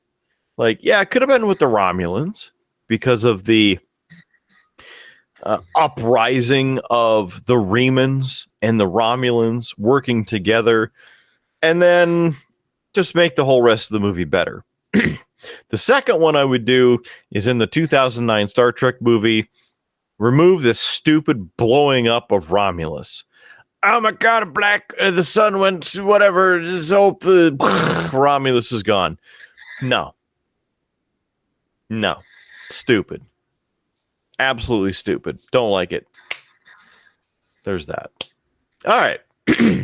How about a game show that you would like to star on? I don't know. I've never had a desire to be on a game show. Although I will say it would be fun to run the temple and Legend of the Hidden Temple. But I don't want to have to go through all the crap before that to do that. You mean the Temple Games? With Yeah. Kurt Fogg? Yep, skip all of that. But to run the actual temple when I was a kid, that's what I wanted to do. Like, I wanted to run that just at least once. So, Legend of the Hidden Temple would be fun. Even, like, Guts would be fun. But I think the game show that I need to be on is Press Your Luck. I figured that's where you were going to go. Big money, no whammies, no whammies. Big money, big money, big money. Stop. Or the classic from when they did Whammy, the new Press Your Luck. It was like a revision of Press Your Luck. There were some contestants who were like, big money, big money, big money, no whammies. Go! No, it's stop. It's already going. You stop with the buzzer. That's why you get whammied, because you suck. We know that you have a job that you mostly love. How about something else? What would you love to do? So, yes, I do love my job. And I did love teaching, but I was going to go, because this one will be kind of interesting. I have every once in a while thought, if I could get a job where I didn't have to interact with guests, but like I would put up with, there would be some other stipulations with this. Like, if I could find a job where I was doing something like stocking the shelves of a store, didn't have to interact with guests, could listen just to like an iPod while I do it, and just do nothing but that, just that tedious work of that, I kind of would be okay with that, just something about the peacefulness of it. And in fact, I've known people who have owned stores, and I have made that offer to them, or managed stores, and said, hey, do you need somebody who just comes in, counts inventory, doesn't have to interact with guests, just does something like that? I'd be okay with that. As being a previous shelf stocker for one summer overnight, not interacting with guests, that sucked. Well, yes, but if I recall, Kidder, like you weren't allowed to like use your headphones, and I didn't say that it was necessarily overnight. I'm saying like I'm saying like I could enjoy like a tedious thing like that if it was the right thing with the right stipulations. But that's very interesting for you. I think part of it is I don't always like dealing with people. And so I think for me, there's something about just the secluded, don't have to deal with anybody, just do a simple job. And how about you? Alternative job? Construction worker, as in heavy equipment operator. This should be no surprise to you. And our, I guess, really one or two projects out at the ranch. Hey, you need somebody to run a piece of equipment? This guy, I'll help you. I've always loved construction throughout the years. Watching different road construction shows or in real life, seeing them improve areas, create things. I dig it. So, love to run some heavy equipment. Yeah. Okay, here's a tough one for you. Your favorite alternative hockey team? I'd have to say it's probably the Wild. Yeah, well, listen, I know that, but I'm just saying, like, they had Parisi for a while. I know they don't have him now, but like, I kind of followed them when they had Parisi. And I know he's now on the Islanders, but yeah, I don't know. Like, I'm just thinking, like, if the Colorado Avalanche didn't exist right now, I probably would follow the Wild. Just being honest in that, just due to where we're located and such. For me, I think it would be the Blackhawks, having the strong ties with UND. I think that's where I would go with that. Or potentially the Hurricane, because, the weather. Probably the Blackhawks. Probably not the Lightning. Probably the Hurricanes. Because you don't have too many Hurricanes fans up here. So I'd probably do that. Throughout hockey time and space, who would you like to have or would like to see play for the Avalanche? I mean, if you're pulling from all of hockey, I don't know how you don't say Gretzky on the Avs. Yeah. I mean, that's kind of the easy one. Okay, anybody but Gretzky or Bobby Orr or the anyway, great. You know what? I'll go modern because that'll be easier. I would love to see someone like a Connor McDavid. I hear all sorts of great things about him. I think if he was on the right team, I think he would be even more of a threat, and I think he would help the Avs out quite a bit. So there you go. Seems to score a bunch of goals against the Avalanche, so there's that. Mm-hmm. Mm-hmm. It's a good pick. Good pick. Yeah.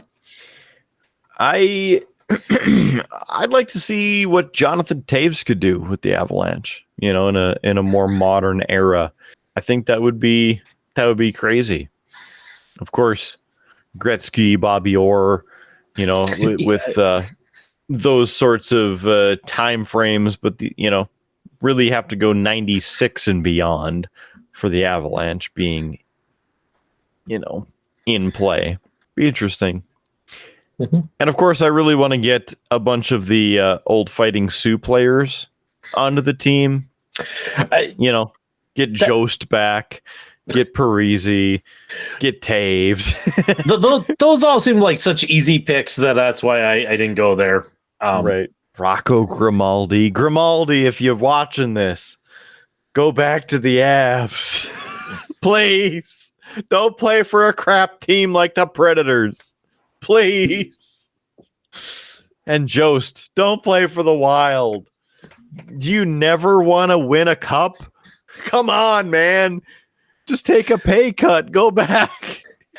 Kidder, I had this down here, but since we're running long, I don't know if you heard, but the Wild traded Cam Talbot, their second goalie, to the Senators after their general manager was pretty hard on the record about we're going to have this great 2 goalie system with Marc-Andre Fleury and Cam Talbot and all of that, and they re-signed Fleury for 2 years, and sounds like Cam Talbot was pretty pissed about it and said, I don't want to hear anymore. And now he's playing for the Ottawa Senators. So we're going to have to, on the next episode, go over a lot of the offseason changes for the Avalanche, because we're getting a lot of players from other teams. And of course, with the cap limit, we need to, offload other people's contracts.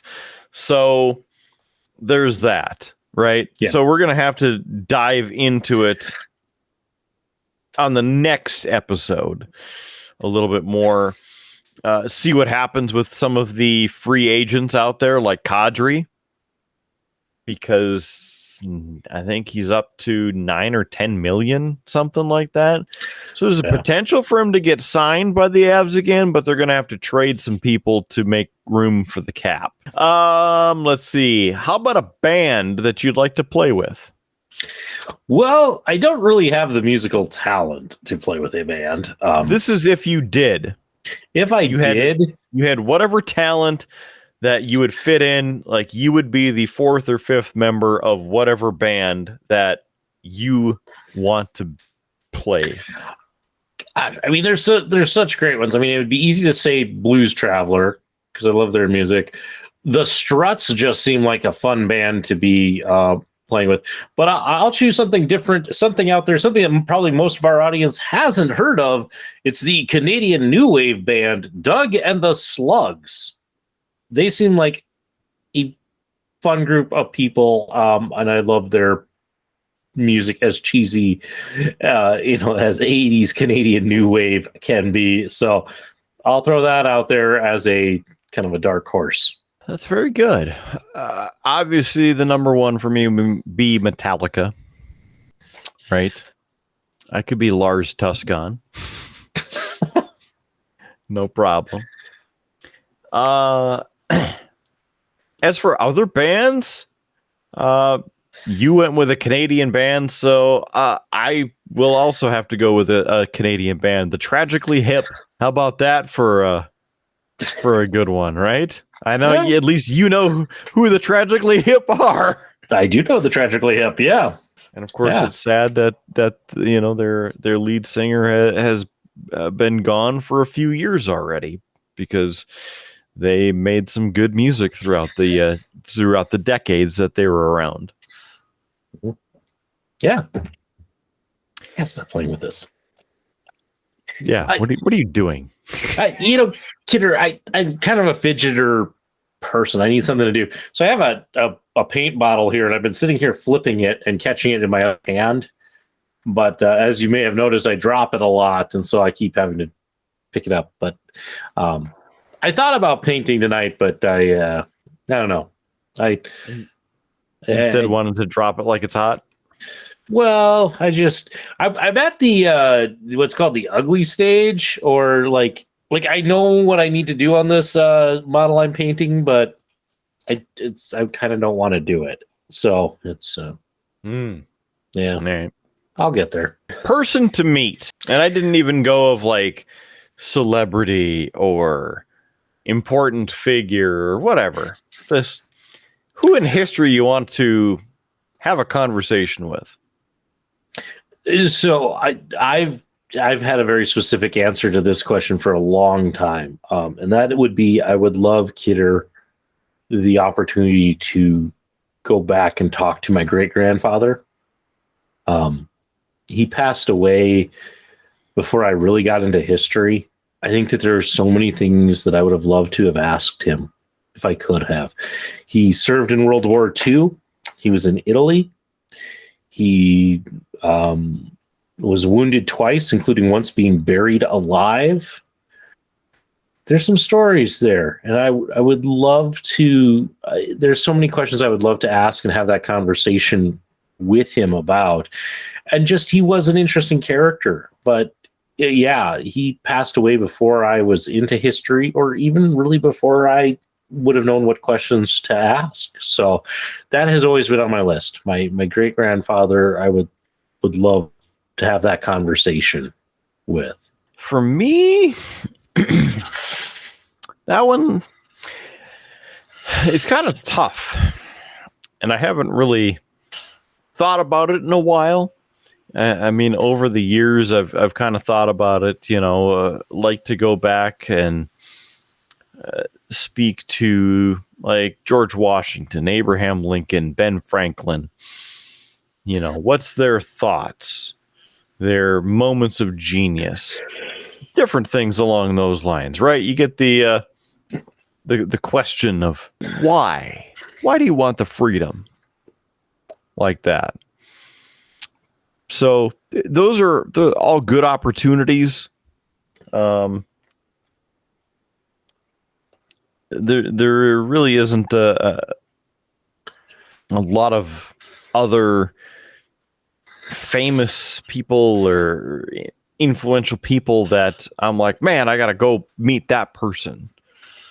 But I think it would be interesting to get, those interviews.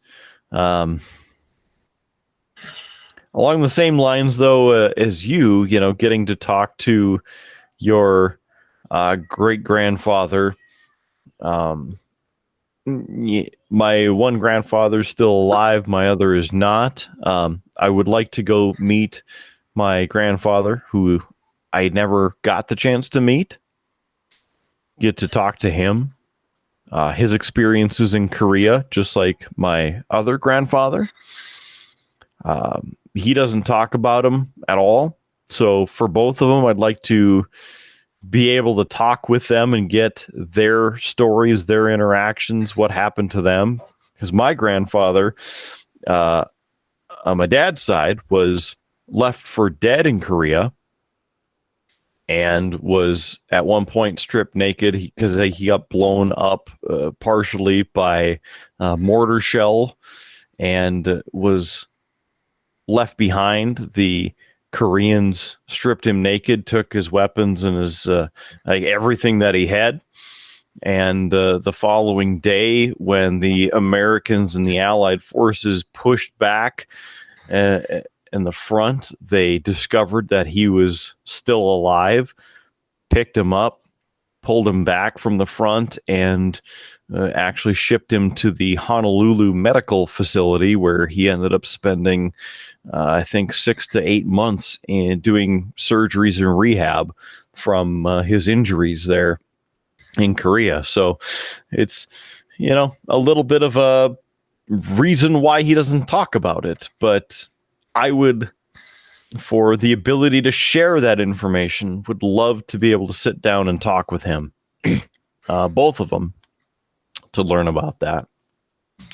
All right. Next one, a little bit more lighthearted. We talk about wrestling on the show. So of all of the championships in all of wrestling, which one would you love the opportunity to put on your shoulder? I've been thinking about it, and I hate to give an answer that's like I've tried to have an answer for all of these, but truthfully, Kidder, I don't know. I've never really desired to hold a wrestling title. Like, it's just, I don't know. It's not my thing. I think partially that's because, like, I don't know. In all the times like that we have done stuff with wrestling or all of that, like, that's never been a role. Like, I've never said, like, I want to be the wrestler in the ring. I'm more of the ring announcer or the referee. That's always been the role I've looked upon and that I would want to do. I don't want to necessarily do that. Maybe it's because there's job security in that, like they don't fire those guys quite as often, so I don't have to worry about being loved or hated. This one is, you get a title shot for the title that, whatever it is, you have the talent, you win that title. Boom. You are the champion. Any of them specifically stand out to you? The Divas title? I honestly don't care. I'm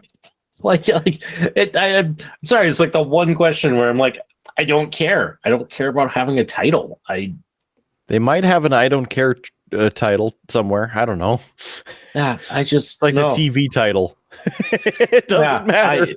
It's I don't know. It's just never been a thing I've desired or wanted or anything like that. How about you?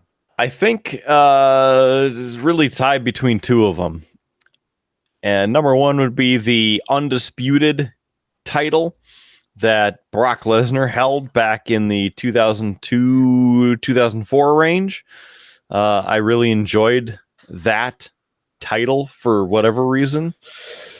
And then the second one, as you know, I already have a replica of. It's the ECW semi-hubcap title. The big gold silver phoenix title from ECW. I love the look of the title, and the graphic for it. Oh my Lord. It was the best one out there. So it just, yes, I want to hold that title. He's laughing at me because he knows. All right. Last one. And this one really, again, throughout the time that you can think, any of the wrestlers that you have enjoyed, if they could today come back and have another run as if it were their prime. So you take them out of time, plop them in today. I.e., as an example, let's just say Bruno Sammartino versus Kevin Owens. I mean, mine's simple because it would be Mick Foley. Mick Foley's career was kind of coming to an end by the time that I really kind of got back into it. So I would always, he'd be the one. I would have loved to have seen him more in his prime. Very good. Very good pick. It would be good to see Foley again because Foley is God.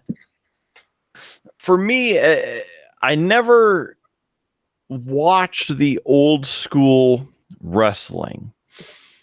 Like the 60s, 70s, 80s, any of the old school wrestling. I never watched any of that growing up. I got into wrestling in about 1997. So it was really SmackDown just started. Raw was going for a little bit, and then some of the extra craziness from, ECW and the other things, and the Attitude Era, getting to watch all of that happen. Very exciting. If I today had to pick somebody out of time, first of all, Stone Cold. Stone Cold in his prime, have another huge run and see what happens. Fight the people today. Be very interesting to me. But even going back farther, got the chance to meet Ricky the Dragon Steamboat, and to see him come back and have a run like he did at WrestleMania 3 with Randy Savage, have a 5-star match like that with wrestlers today, and to have that ability and teach the wrestlers of today coming up. That would be great. Savage would be another one on that list for me to have prime Macho Man nowadays. Mm-hmm. It'd be interesting to see what he could do.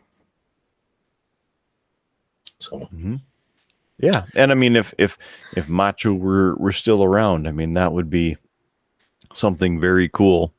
Or even Warrior, the Ultimate Warrior. I don't want to say what was not quite the same wrestler. He ran out, destroyed, left. Yeah, that was mostly because he was so winded by the time he got there to the ring that they had to keep his matches short.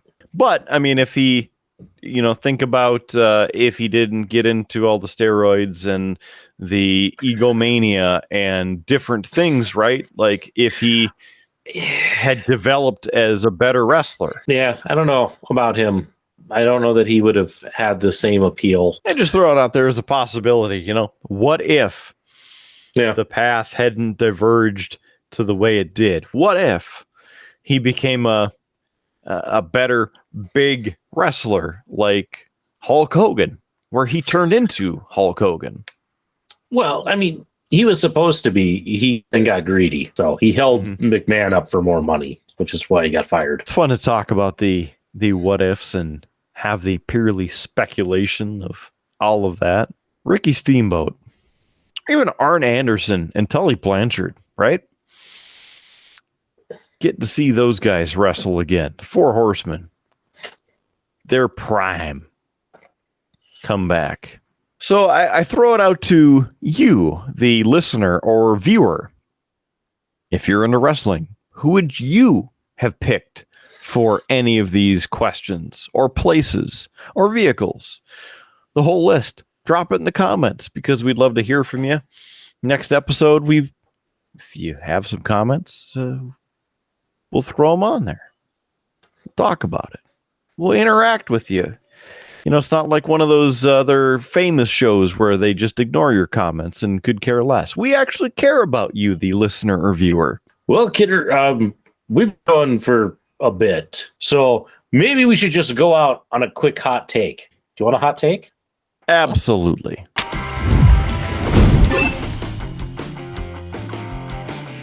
You know, Kidder, you would think with fast food that you would be able to keep things somewhat consistent. But I'm going to tell you right now, Taco Bell is the worst at keeping things consistent. I say this because I always order the same thing at Taco Bell, which is usually like 3 bean burritos. And I never know what I'm going to get. Sometimes they're big, monstrous burritos full to the brim. Sometimes they're thin with hardly anything. Or like the disappointing surprise I got this week. For some reason, they put sour cream in it. Yeah. Why? I don't know. And boy, was it disappointing. Kind of like whenever I have to say, Kidder, we've been talking for quite a while. And it's time that we wrap this show up with our usual cheap plugs. Okay. So the first of all thing that we should talk about is our website, beerbluesbs.com. beerbluesbs.com. Visit us there because everything Beer, Blues, and BS is there. Yes, the links to our audio pages, the video pages, our Facebook page, and the merch store, and to buy us a beer. That is all at beerbluesbs.com. Yes, just to touch on that, what are some things that are included there? The buy us a beer. Well, that does just what it says. You click that, you can buy us a beer or buy us around, and then we will feature you, yes, you, right here on the episode, right here on the screen. Share your name and your comment, and thank you for helping us enjoy a little bit more enjoyment on the show with a beer or perhaps a round of beers. And it's a great way to support the show. We appreciate that. Next thing, the merch store. It's another way to support us, not only by getting the quality threads, but showing them off to your friends, because everybody knows that a good triple B shirt is better than no shirt. You can get that at beerbluesbs.com. Click on merch store, get a lot of different quality merchandise, from a t-shirt to a long sleeve shirt over to perhaps a sweatshirt, or maybe some pants, or a pint glass, because you need a pint glass that says Beer, Blues, and BS. You definitely need a pint glass. Maybe a sticker or a picture you can hang on your wall, just like the rest of the stuff that I have behind me. beerbluesbs.com, click on merch. Okay, next piece to talk about, where we are located. Well, we're all over the place. We're on YouTube. That's the video version of the show. We're also on pretty much every audio source that's out there for podcasts, including Google Podcasts, Apple Podcasts, Amazon Podcasts. We are also on iHeartRadio. We're on Pandora, Stitcher FM. We're on iTunes. We're on Spotify. How about TuneIn, IMDb, and Player FM? That's just to name a couple. If you have an account with one of the audio services, search Beer, Blues, and BS, and you, yes, you, can be part of the Beer, Blues, and BS family. And we'd appreciate you supporting, subscribing, and sharing. Please, and thank you. Other than that, well, what else do we have to talk about? Our Facebook page. That's the main page as well to join us and join the info. Leave some comments, share it with your friends. beerbluesbs.com and Facebook. The link is there, or search on Facebook for Beer, Blues, and BS. A couple of good brothers just helping you be entertained, because we're entertained throughout this show. So that's about it for this episode of Beer, Blues, and BS. We really appreciate you joining us for this and every episode of the Triple B. For Howard Blues on the other end of this thing, I am the man, the myth, legend, Mark Kidder. Really appreciate you joining us for this episode and every episode. Make sure you make it a good one. Other than that, well, there's free beer tomorrow. Keep your glass at least half full, and we will catch you on down the old dusty Tuscan highway. Thanks again. See you on the next episode. Beer, Blues, and BS. You have been listening to a UA production of Beer, Blues, and BS. If you enjoyed the show, help others find out about it by rating the show or leaving a review at your podcast listening service of choice. Thanks for listening, and may your glass never be empty.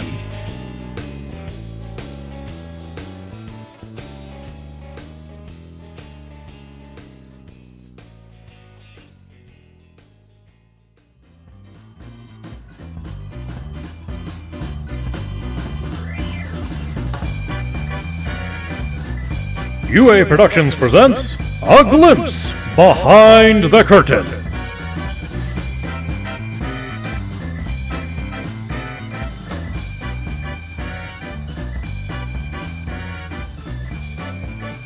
I got a couple things added to the list there that'll get us through about 5 to 10 minutes, so I'm sure there'll be enough banter and such to carry through. We'll make up something. We'll remember something. We'll figure out something we can talk about. yeah. Plus, I mean, I don't know about you, but I'm set for like 2 What's on Taps tonight. And the What's on Tap segment is usually about 15 minutes. So there's a good 30 minutes of content right there. So. Mm-hmm. Well, you know, if I look in the fridge, I have tonight's first one, and then a second one, and then there's this one. I could have this one again, and then there's this one, and this one, and I could do that one. And that's not even going into the hard liquor. So... You know what's funny, Kidder, is because of how like I'm on a single monitor compared to your like 8 monitor setup. So like half my screen is this meeting, the other half's the run sheet. So when you open the beer fridge, unfortunately where my image is on the Google Meet, it covers the beer fridge. So to me, it's just you pointing like behind me going, this one. It's all the more secretive to make sure that it is a shock when I pull the beverage out of the fridge. Yes. Yeah. You know, I've been finding it interesting. Like, I appreciate the local geek and his making of that spreadsheet. And I understand that his hope was like that we would kind of fill in that spreadsheet. But I just always feel like I'm ruining the surprise when I do that, you know? Like, you know, he's going to, like, sign in the next time he watches an episode and be like, oh, wow, and 2 episodes from now, they drank that. Yeah, we can't have that. No. So, I mean, I put some in because I feel like it was my turn to put some in, but at the same time, it's like, man, I feel like we've just like given the local geek a job. Yeah, what else does he have to do? I mean, make beer? That's Raise a kid? why would you ever want to do that? You know what's even more crazy? 2 of them. Having 2.